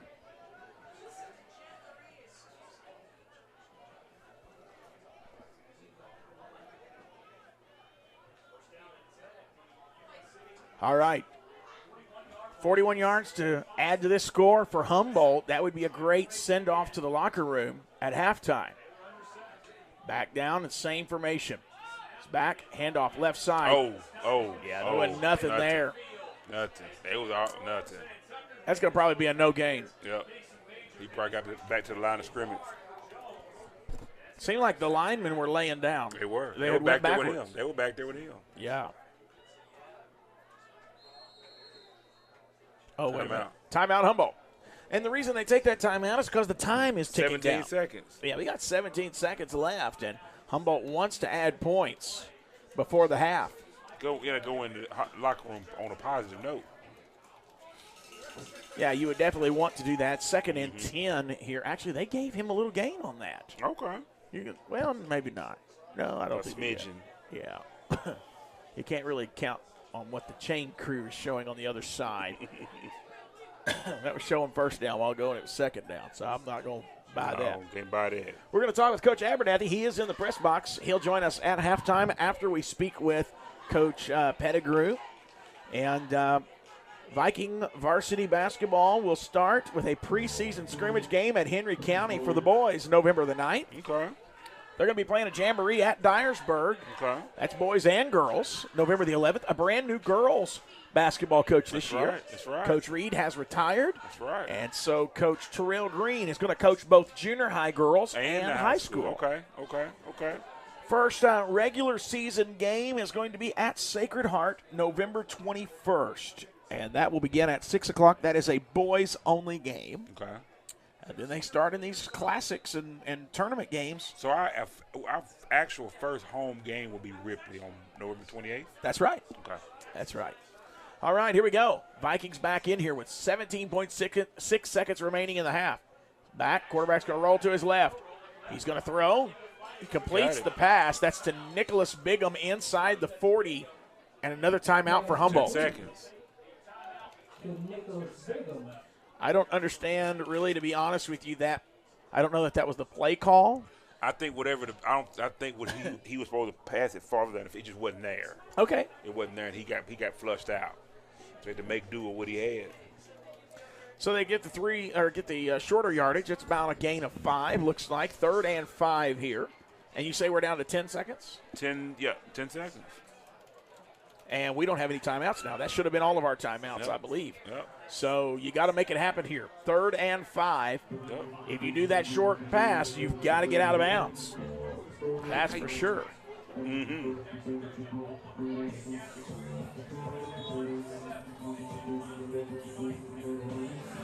Does the Booster Club have anything in their sights right now as far as no. anything coming up? Nothing yet. Yeah, I knew. I saw. I've got to pull up my emails. There's some fall festivals that we need to mention as well. That's coming up for Humboldt City Schools. Okay. Miss Ginger was so kind to send that to me. I need to make sure and mention that. Yeah, got to mention that. Any activities going on? Fall Festival at East coming up Tuesday, October 24th, 5 to 7 p.m. Let's get back to the action. We'll mention that here in just a moment. High snap. Gets it. Back throw, left side. No. Going over the middle. Intercepted Union City. He's going to run it back. Yep, it's going all the way. He's going all the way back. Crawford's there. Crawford knocks Got him. him Good out. job. Good job.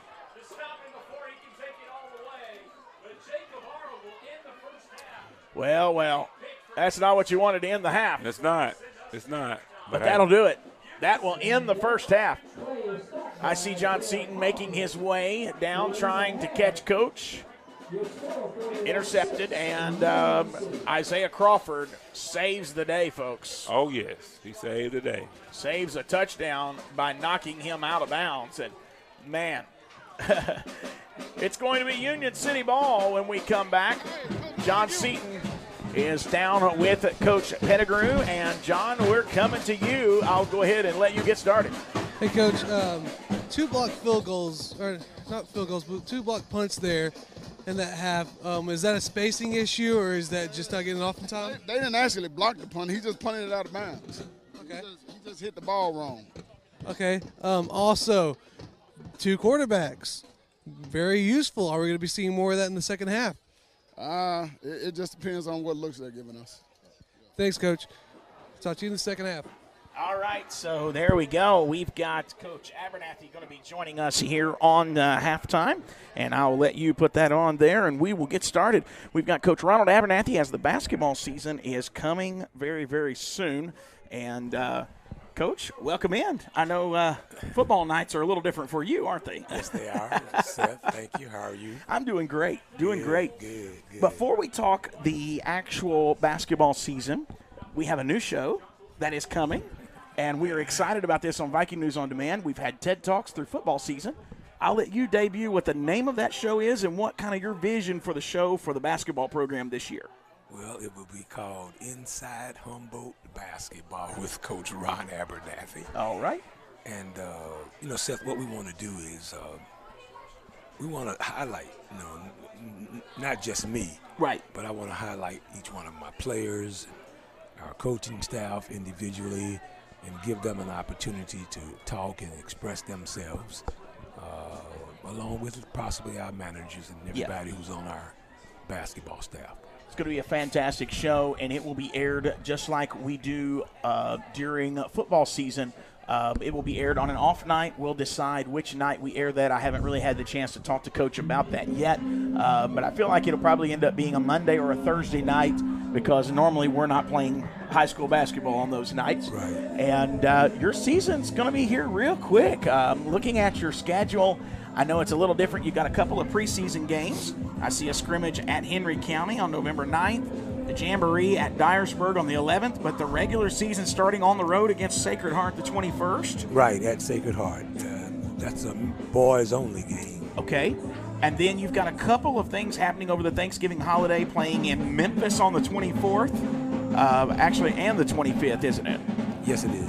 And then your first home game is November 28th against Ripley. Right. It's a new district for you this year. You've got some different things. What are you seeing there? Do you think it's going to be a tougher district, or do you think it'll be about the same?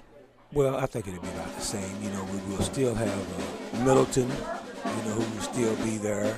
Yeah. Of course, they added Bradford, West Carroll, Clarksburg, I believe. Yeah. And then, of course, it'll still be us and Halls in the district. Your team last year exceeded all expectations. We did not expect to make it to Murfreesboro, to be honest. I mean, they really came out the end of that season. Going to Memphis and getting that win was so big last year. You're going to have some new names on that roster. I've seen a roster. I'm not going to give that away tonight, but I've seen a roster with some different names there. Is it going to be pretty much the same team, you feel like? Or Well, pretty much the same team. We're adding 1 or 2 players. But, it's pretty much the same team. And hopefully the new players that we're adding can contribute. Yeah. But you were speaking of last year was just totally beyond our expectations. Yeah. And for me, this is my 10th year. Probably going to Memphis and beating Mace at Mace for a chance to go to the state tournament and being able to win that game was phenomenal. Yeah. For anybody who went to the game or saw the atmosphere or saw the crowd, it was an unbelievable display by our team. And again, we were young. Yes. We were sophomore ladding, and we still were young. And believe it or not, I cannot take away from Mace. They were good. Yes, sir. I thought we were big. Yeah. But, once we got in that hallway and those players started coming out, I looked at my assistant coaches going, wow. Because actually, we think Trail is big, but that center was bigger than Trail. Yeah. He's the Ole Miss signee to play football. Uh-huh. And then their center was about 6'6". And, I mean, they were long, and they were good. Yeah. That was a phenomenal victory. Contrary to what people might think or say, that was a phenomenal victory. Probably one of the best for me in my 10 years here. Wow. Well, it was a great win, and obviously you hope to build off of that. No seniors on the team last year. However, that changes this year. You've got some seniors on the squad. Well, we got two. Got two, which will be Fred Moore and Cornell Allen. And both of those guys are strictly basketball guys. I don't see them playing any other sports. That probably elevates that just a little bit on their side of the ball. I know Fred Moore starts. Cornell will probably be a bench player, but a key player coming off that bench. Cornell will be key. He's a senior. Okay. He's plied through. He's worked hard. And we're going to be dependent on him. Okay. In that big man rotation. And he's done a good job. And as you talked about, they don't play but the basketball. We've been weightlifting and conditioning since July. Yes, sir. With those guys. Right. And they have really progressed physically. And just to watch them mature, I look at them and those little boyish look is kind of gone. Yeah. Now I'm looking at mature guys. You think about Fred Moore, had a great season last year. When you look at him as a senior, where do you think he needs to step his game up coming up this year, to make that next step? Well, just be more consistent. Okay. Be more consistent. Be more persistent in going to the basket because he's pretty unstoppable once he gets inside. He's got to move more, work more to get the ball because fortunately we have a big man in Stefan Shivers. That's right. Who is probably second on the team in assists. Yes. And Stefan will pass him the ball. Yeah. So all Fred needs to do is just work and get the ball. And, of course, a real big key for us, Seth, is our guards. Okay. Out front, and if we consistently pound the ball inside. Yes, sir. We force it inside. But I would like us to see us make more outside jumpers, which will loosen up the inside more, and we don't have to be so forceful. Right. But in the past, we have done that, and hopefully this year we'll have some mature scorers at the 1, the 2, and the 3 that can make those shots, loosen it up inside, and then we'll be off to the races. Last year in our district you had Peabody, and we had to go through them to get to Middleton. And you talk about Stefan Shivers and Fred Moore, they were key in us winning that game. One was on the left side, the other was on the right side, and you never knew what side it was going to. But I watched as you had a new addition to your staff, Coach Voners. You came out at halftime that night. I never will forget it. He grabbed both of those boys, and he's talking to them about their importance of them playing inside and what they needed to do because of how those guys were blocking and guarding, and it turned that game around the second half. What about the adding of Voners to your staff? I know you've got an excellent staff. What did that bring to your staff last year? Seth, excellent staff. If I need to remind you, we have Marcus Butler who played for me in college. Yes. Been with me the whole 10 years. Yes, sir. Okay, we have Adrian Ingram. That's right. Who is 9 years with us. Yeah. And we have Steve Shivers, who is 8 years with us. And the addition of Vonner he's our strength and conditioning coordinator and coach. Yeah. And, of course, he coaches the big guys. But let me tell you something, a tremendous asset. He's a former college coach. Yes, sir. Very knowledgeable. And a tremendous asset to our staff. And I knew the first part of the year he was very quiet. He was just looking. He was watching and observing. I think probably learning your system. Right. And that shows wisdom too. You know, he didn't just jump right in there and be real vocal. He was watching, learning your system. But by that district tournament game, I really saw him kind of stepping in and really contributing. Well, he did. I was excited about that. Well, another reason is, too, because he's the middle school coach. That's right. And then he had his middle school responsibilities. So when the middle school was over, he was allowed to come to practice every day. And, you know, and, of course, he was able to have more of an input. And, of course, it showed. And, of course, the tournament time is when you want to make all the, you know, you don't want to reap all the adjustments that you made through the course of the year. If you look at our schedule, this is a tough schedule. It is. We've not gone to Memphis before, to play, but I felt like we needed to because we, you know, in the past we've gone to the Poplar Bluff, so we didn't get a chance to go there. So by design, we want to play tough people in preseason, and like I said, we've never gone to Memphis in preseason to play, but I wanted to do that to get us ready. Yes, sir. The classics that we're playing in at TCA is going to be tremendous. I believe we're playing a team from Chattanooga. Yes, sir. And one is from Murfreesboro. Yes, sir. Okay. And then we're playing in the classic at Bradford. And then we're going to late in the season, like January the 20th, we're going to Kentucky. Yeah. To play in the Eagle Classic, which should be a tremendous challenge for us. And again, preparing us for our district tournament in the region. And basically, that's why we're playing the schedule that we did. And it's kind of, this schedule has kind of followed the same formula as we had in 2017, 2019, which led us to the state tournaments. Hopefully, playing a schedule like this will lead us to another state tournament appearance. That's what we hope for, Coach. And, you know, I know you would love to get back into that Poplar Bluff tournament. You would go down there at Christmas time a lot of times in December. Wasn't able to get in there this year. Obviously, that's probably still on your radar. Yes, it get is. Back to that tournament. Oh, especially. We wanted to go this year, but we were not able to get in.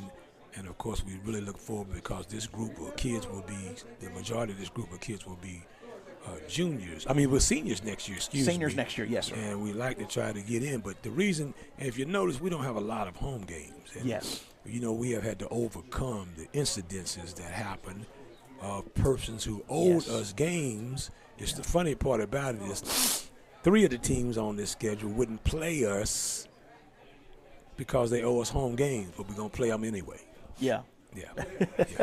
Well, hopefully we can get all that back squared out. I know you've only got 7 home games, so we are not releasing our Viking News on Demand schedule yet because George is working with me, and we are calling those schools that we are playing at their gyms and trying to get internet access directly from them because we don't want to go down there and people be frustrated about our internet dropping. I have also contacted 2 internet companies today. And if I can't get direct access from those schools, I am planning because, you know, other people travel. I mean, ESPN, they don't matter where they go. They got internet. I don't care what it costs us. I think I can get a sponsor that will sponsor just the internet, and I can mention them 100 times a game. I don't care. But I want to make sure we can cover these kids. They really deserve it. We only got 7 home games, so we're going to be traveling with you this year. Looking forward to your new show, Inside Humboldt Basketball. Going to be a lot of fun this season. Thank you for taking time for us today. Well, Seth, thank you for having me, and we look forward to a great season. All right, that's Coach Abernathy right there with us on this Friday night.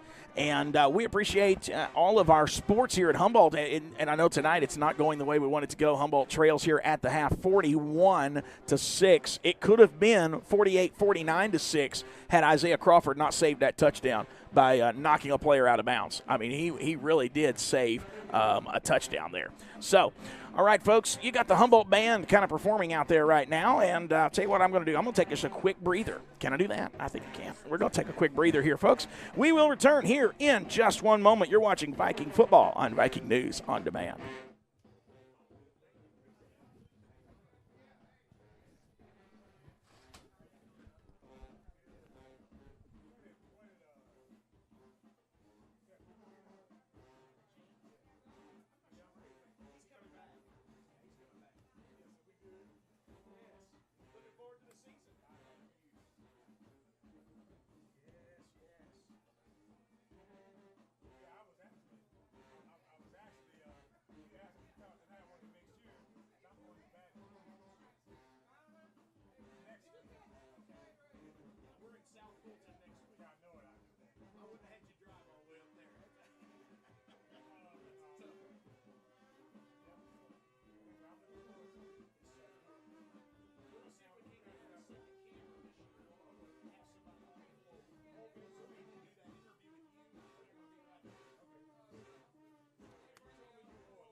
Thank you.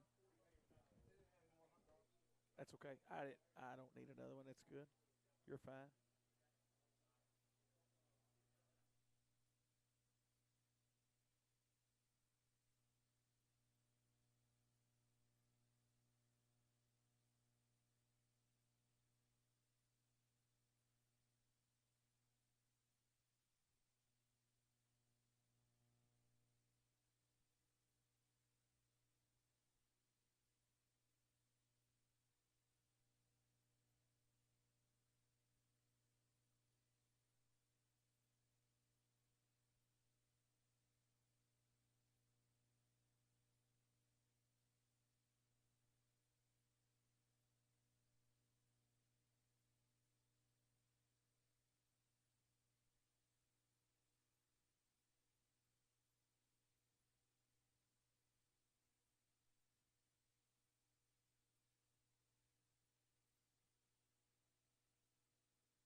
Welcome back, everybody. Appreciate you joining us on Friday night. Vikings trail here. We trail at the half 41-6. Humboldt Vikings will be kicking off. I do show JCS leads 41-7 over Harding Academy. Milan leads Peabody 20-3. Westview leads McNary 42-0.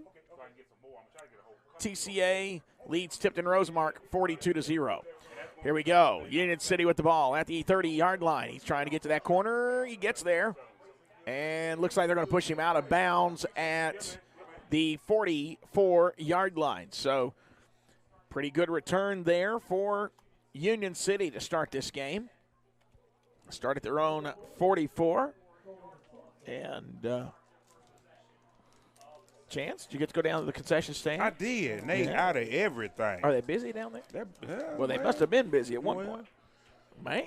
I'm going to leave that alone. Anyway, I did hear this. Okay. The Union City's playing freshmen. And they were playing freshmen. At the end of the first half? At the end of the first half. Well, that's nice. Well, that's nice. I don't know how true that is. It's probably true. But I don't know because I keep seeing some of the same people. So maybe it's a mixture of the freshmen. I don't think everybody's freshman. 1st and 10 from the 44. Screen pass out to the left. That's something new. Jeremiah got caught out of position there. And got him down, though. Great tackle. Because I know number 12 ain't no freshman. He been out there the whole time. And that was, looks to Jace Beard with the tackle, I believe. And that's going to be a first down. 1st and 10. And they're in Humboldt territory at the 31. That's a big gain. That was a gain of about 20 yards. Mm-hmm. He had the Jets on. That's going fast. Showing up. He's fast. It was a good interview with Coach Abernathy as we talked about basketball coming up. Okay. And he talked about playing a tougher schedule this year with all those tournaments. Going to Memphis for a tournament. Okay. Bouncing it back up the middle. Isaiah Crawford trips him up. And, that, going to Memphis, that's a good thing as far as the competition, the teams you're playing. Yeah. But then the environment. The environment is different there. It'll be another first down for Union City as they march that ball down inside the 20. Looks like about the 17. You asked about the 7 games? Well, he said that we had some teams that owed us games that refused to play us in the second year of the contract. It seems like it should be some penalty for that, though. You would think. It seems like it should be some penalty for that. Here we go, 1st and 10. Looks to be the Humboldt 17-yard line. It's back. Throw. Overthrows his man. That'll stop the clock. So it brings up 2nd down and 10. from the Humboldt 17. Yeah, he mentioned that, and then he said there's some people that would not play our second game that they're going to have to anyways because now we're in their district. Well, we do have to overcome some stuff, and I make this appeal to the fans. You know, our fans' conduct does matter. And, it does. And you can get to a place where people don't want to come. That's right. We got to behave ourselves. That's right. But you have to look at it, too. Some things you can't control. Right. You know, right. And I think some fans that got on the court last year were not from Humboldt. Yeah, so we got to be careful. Some things you can't control. And, I mean, if teams should see that if you're putting in proper precautions to prevent those things from happening again, yes, those said teams should take that in consideration and not just not come. That's right. You know, if we had not made the changes and things that we've made. That's right. I could understand that, but we've made changes. We've tried to make it safer. Basketball games in Humboldt are now some of the safest venues you'll go to in town. Right. Well, really all sporting events. I mean, they started doing even the metal detectors and that kind of thing out here, even at football nights. Football games, yeah, because they get out there tonight. Yep. All right, so now that defensive offsides brings it to 2nd and 5 from the Humboldt 12. Going to hand it off. He's got a big hole. He's got a first down and more. Up the gut. Did he get in? He did. Touchdown, Union City. He dived in. Well, new score. Union City 47, Humboldt 6. That starts the running clock, friends.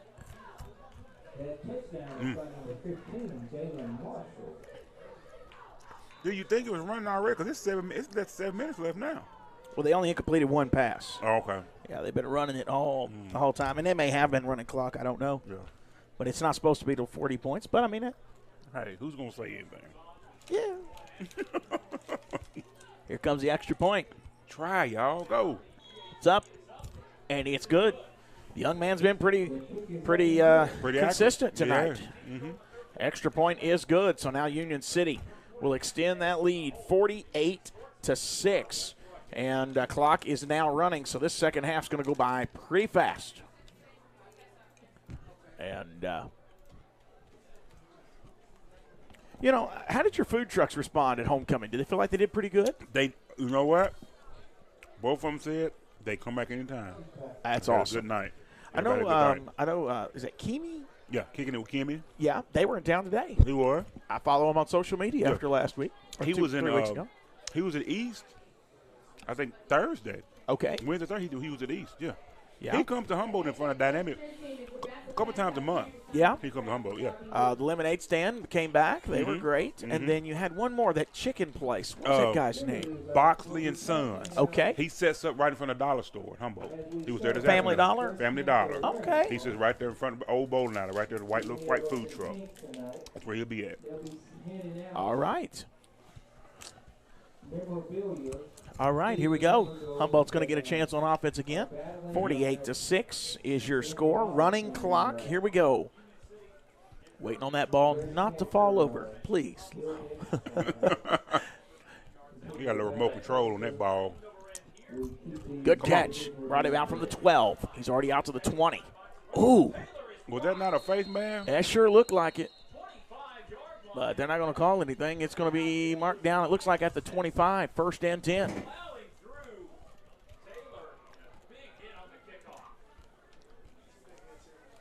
We are looking forward to some basketball this year, and I know we were talking about that at halftime, and we are working on Chance. I've contacted 2 internet companies today. Okay. Trying to get some internet, and that way we can travel with the team this year. Okay. When we're here, we have excellent internet. It's when we get on the road. Yeah, I can understand that. And if I get a price, I maybe contact you and say, who should That's I fine. call? That's Because we will have to get a sponsor, I'm sure, That's fine. for that. That's fine. Call me. It may be a monthly deal. It may be pretty expensive. I don't know. Okay, just let me know. We'll figure it out. We're going to figure that out because these kids deserve to be covered, and They do. it's going to be a great season. And that was a young team last year that went all the way to state. Yep.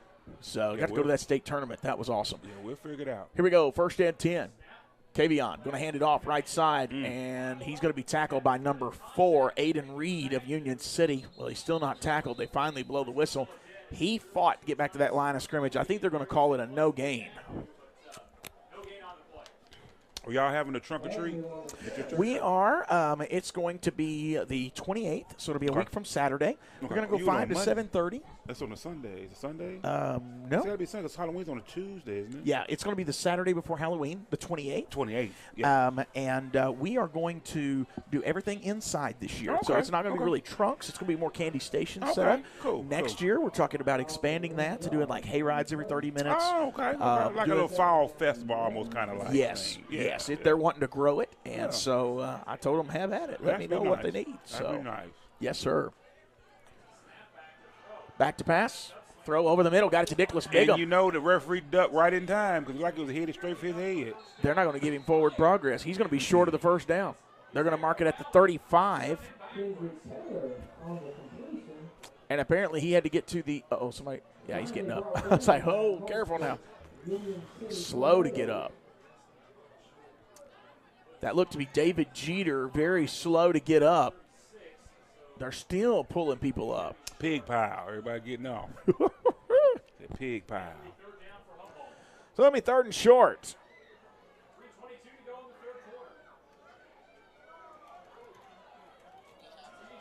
They're going to say 3rd and 1 here. Here we go. Let's see if they can get this. I'm kind of surprised they didn't give the ball to Shivers. You know, that's what they've been doing. 3rd and 1. Yeah. It's kind of what they've been doing. Yeah. Uh-oh. Flag. Humboldt calls timeout. Yeah, I think a lot of teams kind of own that Shivers deal, so you got to. Yeah, well, if you had, you got to have the blocking up front. Right. And that's one of your blockers. That's right. You got to use him where you need him the most. So, as I was saying earlier before we jump right back into action, we are going to be traveling with the basketball team quite a bit more this year. Now, we will not be doing tournament games. I don't plan to make those games as far as for Viking News On Demand, but we are going to try to travel to quite a few games this year and at least bring you a game of the week every week. Try to figure that out. And I know there's a date in December I was needing to talk to you about off air later about trying to cover a big home game against Crockett County. And I know that's a lot of people like to see Crockett County play. And we actually, I think we play them twice this year. So got Crockett County twice on the schedule. I think we played twice last year. We got Ripley twice on the schedule this year. Clarksburg, they're in our district. You got Halls, Clarksburg, Bradford, West Carroll, and Middleton, all in our district. We're going to be playing Bradford on a senior night down the end of January. So junior high basketball starts Monday night. Here we go. Handoff. He hits that hole hard. That's Jay Agnew. He's running. Keep his he legs got moving. close. Yeah, Come on, give it to him. Nah, he's going to be a little short. Man, I hope not. He's going to be a little short. All right, gave it to him. First down. There you go. First down. Great run. 1st and 10. But with the clock running, we're already down to 2:20 remaining in the third quarter.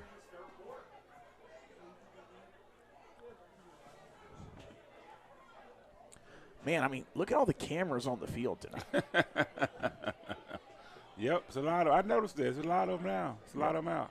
Yeah, more than normal for a game. That's right. Makes me wonder if some colleges aren't here tonight. You could possibly be. 1st and 10. Toss out. Right side, Jay Agnew. Come on. He hit that hard, but he had already kind of stutter stepped. Man. I think he got, what, a couple yards? 2, 3 maybe. I do see what you're saying, though. It does look like they're stopping. You're hesitating a little bit, yeah. Get it out to the 38 that go around. Gain of 2 by Agnew. He's down at like 12 carries. I want to say it's 25 yards. That big loss hurt him. That in the first half where it went from a 1st and 10 to like a 2nd and 17. That big blow. He was actually doing pretty good up to that point, averaging about 5-6 yards a carry. It's went downhill from there. Here we go. Back in that I formation at 2nd and 8. He's back. Handoff. That's going to be Jeremiah Jones running hard. And he's going to keep pushing his way forward. And he got it across the 40, what looks to be around the 43. That'll be a gain of 5 by Jones. Nice carry. Jeremiah Jones on the carry. That'll bring up 3rd and 3. They're at the Humboldt 43. It's a great run.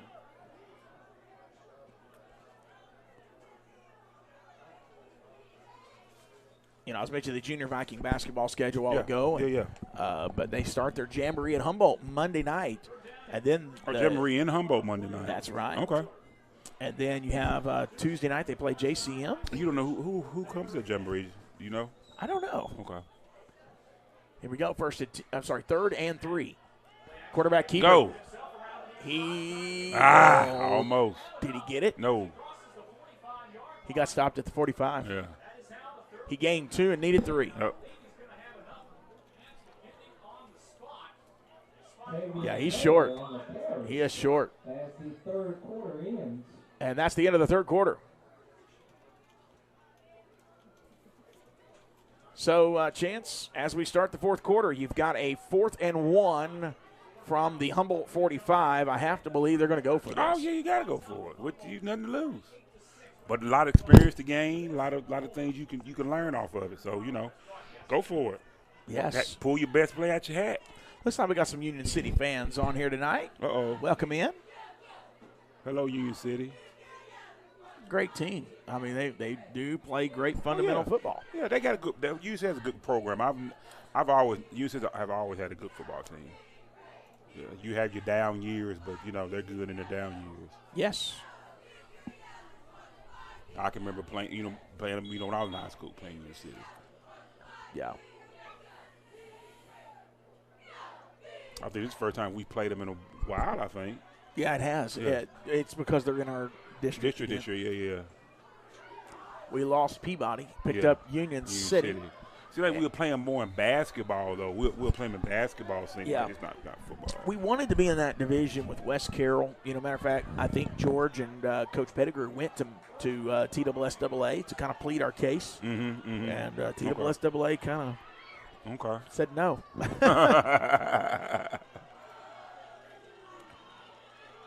To me, though, I think that division actually they stopped him. They stopped him short. Wow. Turnover on down. Yep, turnover on downs there. But, the teams in that division with West Carroll, they're more the size that we are as far as number of players. Okay. I mean, you look over there at Union City tonight, how many players they have. And I know that doesn't decide the game. I'm looking at our roster. Yeah, we started out that 77, and they have 81. They just kept all their players. Yeah, we don't have all these players out there. Yeah, all the players that through the year they quit. I mean, so, Yeah, and did you – again, we're not talking individual people here. Yeah. But – how did that change? Because, when you were on the team, kids didn't just quit. How did that change? Is that a culture? They did. Okay. We had some to quit for different reasons. But I would think more of the culture because a lot of kids are so used to winning. Yes. They're so stuck on winning and not understanding that losses are part of the game. Yes. You're not always going to be on a team that wins, but the question is, what are you going to do to make yourself better to help the team? Yes, not just walk away, not quit. That's Right. not helping anybody. Right. So when you later on in life, when you come across some other adversity, are you going to walk away from that? Oh no. I mean, this is it's a life. To me, it's a learning lesson early in life for these kids. Do you stick with it and work to get better? Yeah. Or do you just walk away and do nothing? Yeah. And, if kids quit on your team, did you say something to them in the hallway when you saw them at school? No. You never said anything? No. And see, that's kind of what I've been hearing is, I know coaching staffs probably say something. Yeah. But, you look, not to cut you off, but you look at it different ways. I mean, if they quit, they don't want to be there anyway. That's right. And I guess on the coaching staff, you look at like, you should have cut them a long time ago. Yeah. You know what I'm saying? Yes. It came out with what you have now, but I mean, I think it's a cultural thing, and it's winning, not being able to lose. Yeah. That's my opinion. This is the school opinion, nobody's opinion. That's right. That's right. Winning cures all. Yeah, it does. It does. Winning cures all. But you got to have the winning attitude. That's right. You got to have the winning attitude to stick with it when it gets rough. I just think, man, if I was on that team and somebody quit, I wouldn't want to be hanging out. Like, Well, yeah, it don't would expect change. me to be coming over to your house playing Xbox tonight. Right, You know, right. No, It should man. change. It should You change. quit on me. Yeah, you're right. But I mean, and it's a foreign thing for me because I always did Bible quizzing and different things like that. And my parents were like, if you're going to start it, you're not quitting. Right. Now, if you don't want to do it next year, that's right. That's fine. That's where I'm at with my son. He just he's just in 6th grade. Yeah. He plays and it's year by year. If he say he's gonna play, you playing this year. Okay. Now after the season, if you say you don't want to play, then that's fine. We ain't playing. But once you sign up and say you're playing, oh buddy, we're playing. Yes, sir. Ain't no quit. Ain't no quit in this. That's Ain't no right. Quit. That's Cause exactly right. Because you can't quit on life. That's right. You can't quit on life. It's so bigger than football. It is. That's the thing. Yeah. It's bigger than football. A lot of these kids right here don't realize it, but you learn a lot of lessons playing football, a lot of life lessons. Woo! They got him. Man, he's right there at it, though. I think he got the first down. I think he got forward progress. Yeah, you learn a lot of life lessons playing football, adversity and things like that, and you just gotta go. You gotta go through it. You gotta go through it. Gets just enough. 1st and 10, and now they are at the Humboldt 45. No, 35, sorry. That time keeps on ticking down. We're down to 9 minutes, 12 seconds remaining. Union City leads 48-6. And quarterback's going to keep it, but he stopped. Well, Shivers, get him down. Well, he pushing him. That wasn't Shivers. That was Crawford. Okay. I only saw 1-7. I'm used to seeing Shivers wrap them up, and you only see the 1-7. But that was Crawford.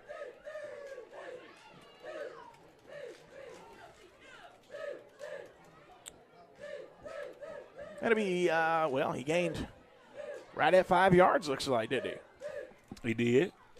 Actually, they're going to say 4. So they pushed him for a couple of them. Yeah. So that'll be 2nd and 6 at the Humboldt 31. They're just going to keep pounding the rock, folks. Running that time running the clock out. Quarterback's running out. He's trying to get to the corner. Oh, he did it. He got it. He's gone. He gone. He is gone. I got him. He got him. Oh, I didn't see that player even there. Him. He got up on him. That's a great tackle. That looks like Nicholas Bigham out there playing defense. Yeah, great tackle by Bigham. That will be enough for a Union City Tornado first down. They are down now at the 10-yard line. Mm-hmm. So it's 1st and goal. I said 50 burgers. Joe, let me turn my mic down. You can grab it right here.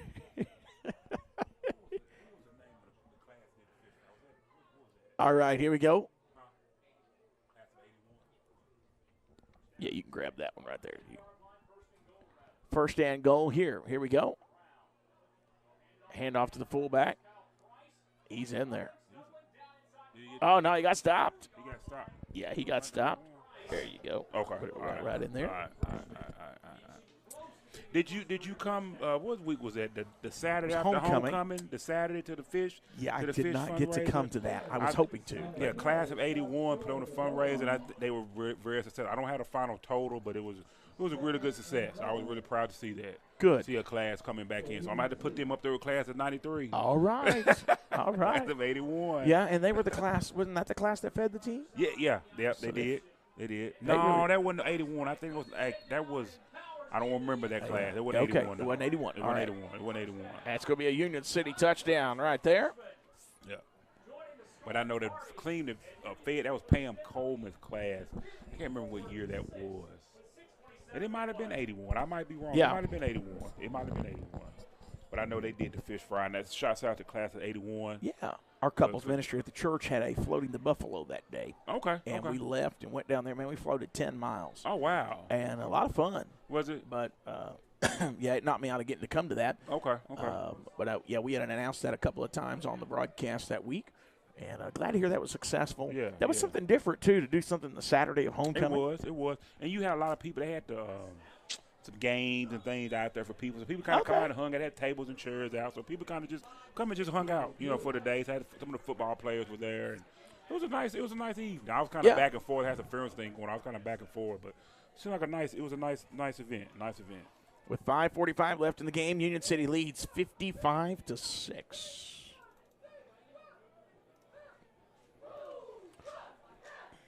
Yeah, that's great. And it's good to see these classes coming back, investing back into Humboldt. Yeah, it is. All right. Really is. That's what it takes. That's right. Well, Humboldt will get another offensive possession here. John, we'll come down to you on the sideline.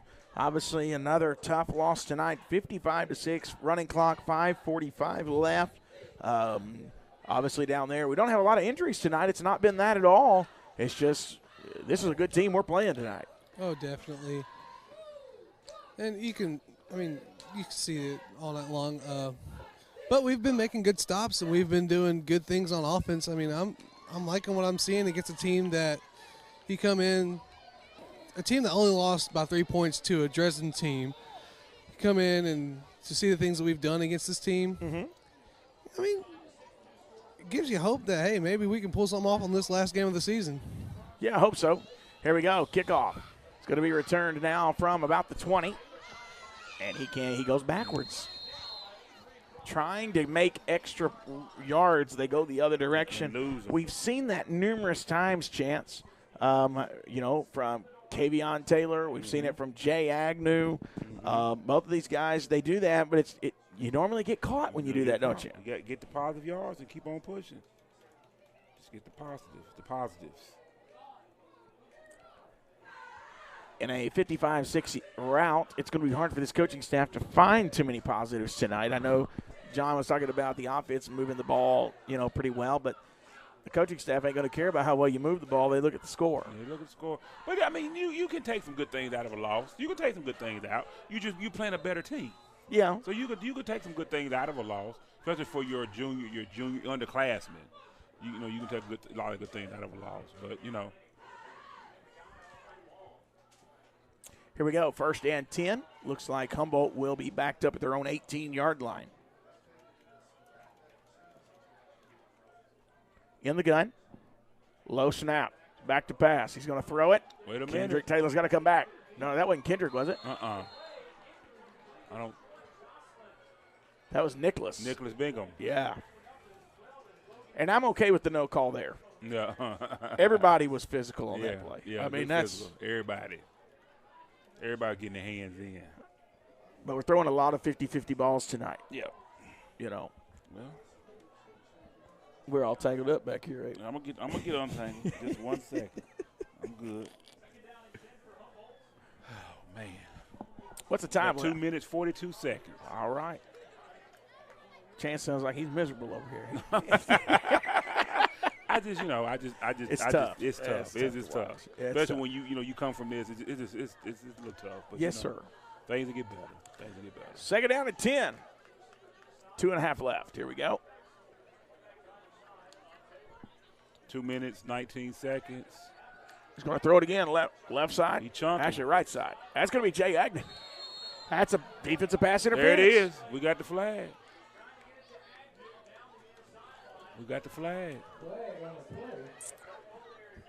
He did a great job selling that. He did. You got to sell a little bit. You got to pull the LeBron James out a little bit. A little flop. A little acting, just a little bit, because it worked.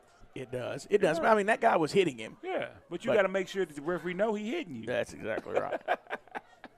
You got to make sure he know. But see, this is where I don't like high school sports because they don't mark it from the spot of the foul. Yeah, well, yeah. I say I don't like high school sports. Obviously, I do. I'm here. But I hate the way hate the way the rules are. Yeah. Defensive pass interference and a kick out of bounds. Yeah. Those two rules in high school sports drives me nuts. Yeah. All right, it's going to be 1st down, and that will be from the 32. 1 minute, 14 seconds. It's going to be in the gun. Takes it back.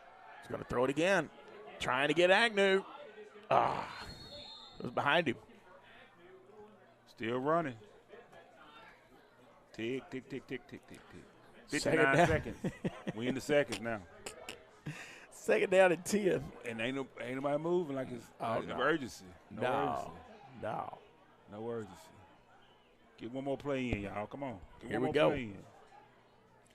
John will be joining Coach here after a while. And, John, thinking about all of this, it was a tough game tonight. what's the message to the team going into the final week? Obviously you want to get that win for those seniors. Oh, he's going to get hit in the backfield. 20 seconds. That was a direct snap to Bigham. And then we can hang this up. Yeah, I think that's hang this up with the stockings. It's going to be 3rd and 11. Are you going to hurry up? They want y'all to get one more in. Come on, y'all. Snap it. There he goes. When you It's going to be a run. That'll do it. Yeah, he's tackled right there at the 49. Well, that was a good run. It was a very good run. Very good run. So, all right. Well, John is going to be interviewing Coach here in just a moment, and then we'll start packing things up. Tough night here this evening, but as a former player, Chance, you said, there's positives you can pull out of this. What do you think? What do you think you would pull, from this game tonight watching this? I know, offensively you have moved the ball, just can't get points on the board. You just can't, but you have some bright spots of moving and some things that actually work. Yeah. So, you just build on those for next week. And just hope for turn around and get a win for next week. Yeah. Some of the plays that you had that did work, maybe throw some wrinkles in them, make them different, or just you had some bright shots, but you got to take those bright spots and make them to 4 quarters. Yes. Make them to a complete game, and let's get a win for the last game of the season against South Fulton. John, what do you think you're seeing down on the sideline? Defensively, we're giving a lot of yards up now. What do you think the difference is? From what I'm hearing from coaches, it's just guys missing where they need to be, especially whenever you got some guys that are doing some different defensive what's what I'm looking for here? They're in a different defensive spot than they have been. Okay, so they changed their scheme maybe a little bit. Yeah, or maybe they're playing on where a guy that's left the team, now they're playing where he used to play, and now they've got to learn that whole entire different area of the field. Sure, sure. So just guys missing where they need to be at on some plays. Yeah, okay. Offensively, I don't know if we ask him, talking about some questions here for Coach Chance. I think maybe we even ask Coach, hey, offensively, what do you think it's going to take for us to finally, be able to find that end zone on a consistent basis? Right. I don't know that I would necessarily word it that way, but being able to get into the end zone consistently, what's keeping this offense from doing that? I think that's a good question for Coach tonight. And I think one question on the defensive side is, what's the biggest area of growth? There's players that are having to play different positions each week because of players, not playing. What's the key there, going into next week's matchup? I don't know how you want to word that, John. I'll let you kind of do some thinking there as you prepare. Coach is addressing the team at midfield there, and we will be going to Coach soon. And, this defense, I'm not used to seeing them run the ball against us like that, Chance. The first of the year, we were really able to stop them. We were. But, you got to – I guess you tied it into, missing players. We have a whole lot more players, a lot more substitution was going on then. So that could play a lot, big part in it too. Okay. Yeah. I was looking at some scores. They're not really updating scores from around the Milan league. and Trenton, have you seen anything? I have not. I can text a man that I know is at the game. Hopefully he will text me. Game of the week. Now, Milan was leading earlier. Really? Okay. They were leading 20-6. Really? Okay. I expect them to pull that out. I do too. I expect them to pull it out. I am trying to pull up again some more scores. I see into the third quarter 5 minutes ago, Milan was leading 41-6. Wow. Westview, a minute 28 left in the game, was leading McNary 51-0. Northside scores to cut South Gibson's lead 28-20 with 7:03 left in the third. The Bruins still lead 35-0 early fourth quarter, but they just threw an interception. So who are the Bruins playing? SBA. I'm not sure who that is. Looks like the JCS Eagles are leading 10 minutes ago against Harding Academy 62-7. You can pretty much put a fork in that one. Yeah, big Haywood has defeated – no, I'm sorry, not defeated. Haywood is leading Crockett County. No, they are not. Let me back that up. Haywood 21, Crockett County 23 at the end of the third quarter. That's a good game. John is with Coach right now, so let's take it down to the field with John. Go ahead, John. John, your microphone's not working. Make sure you turn that mic on for me. Am I on now? There you are. Right, go here we ahead. go. You hot. Yeah, there we go.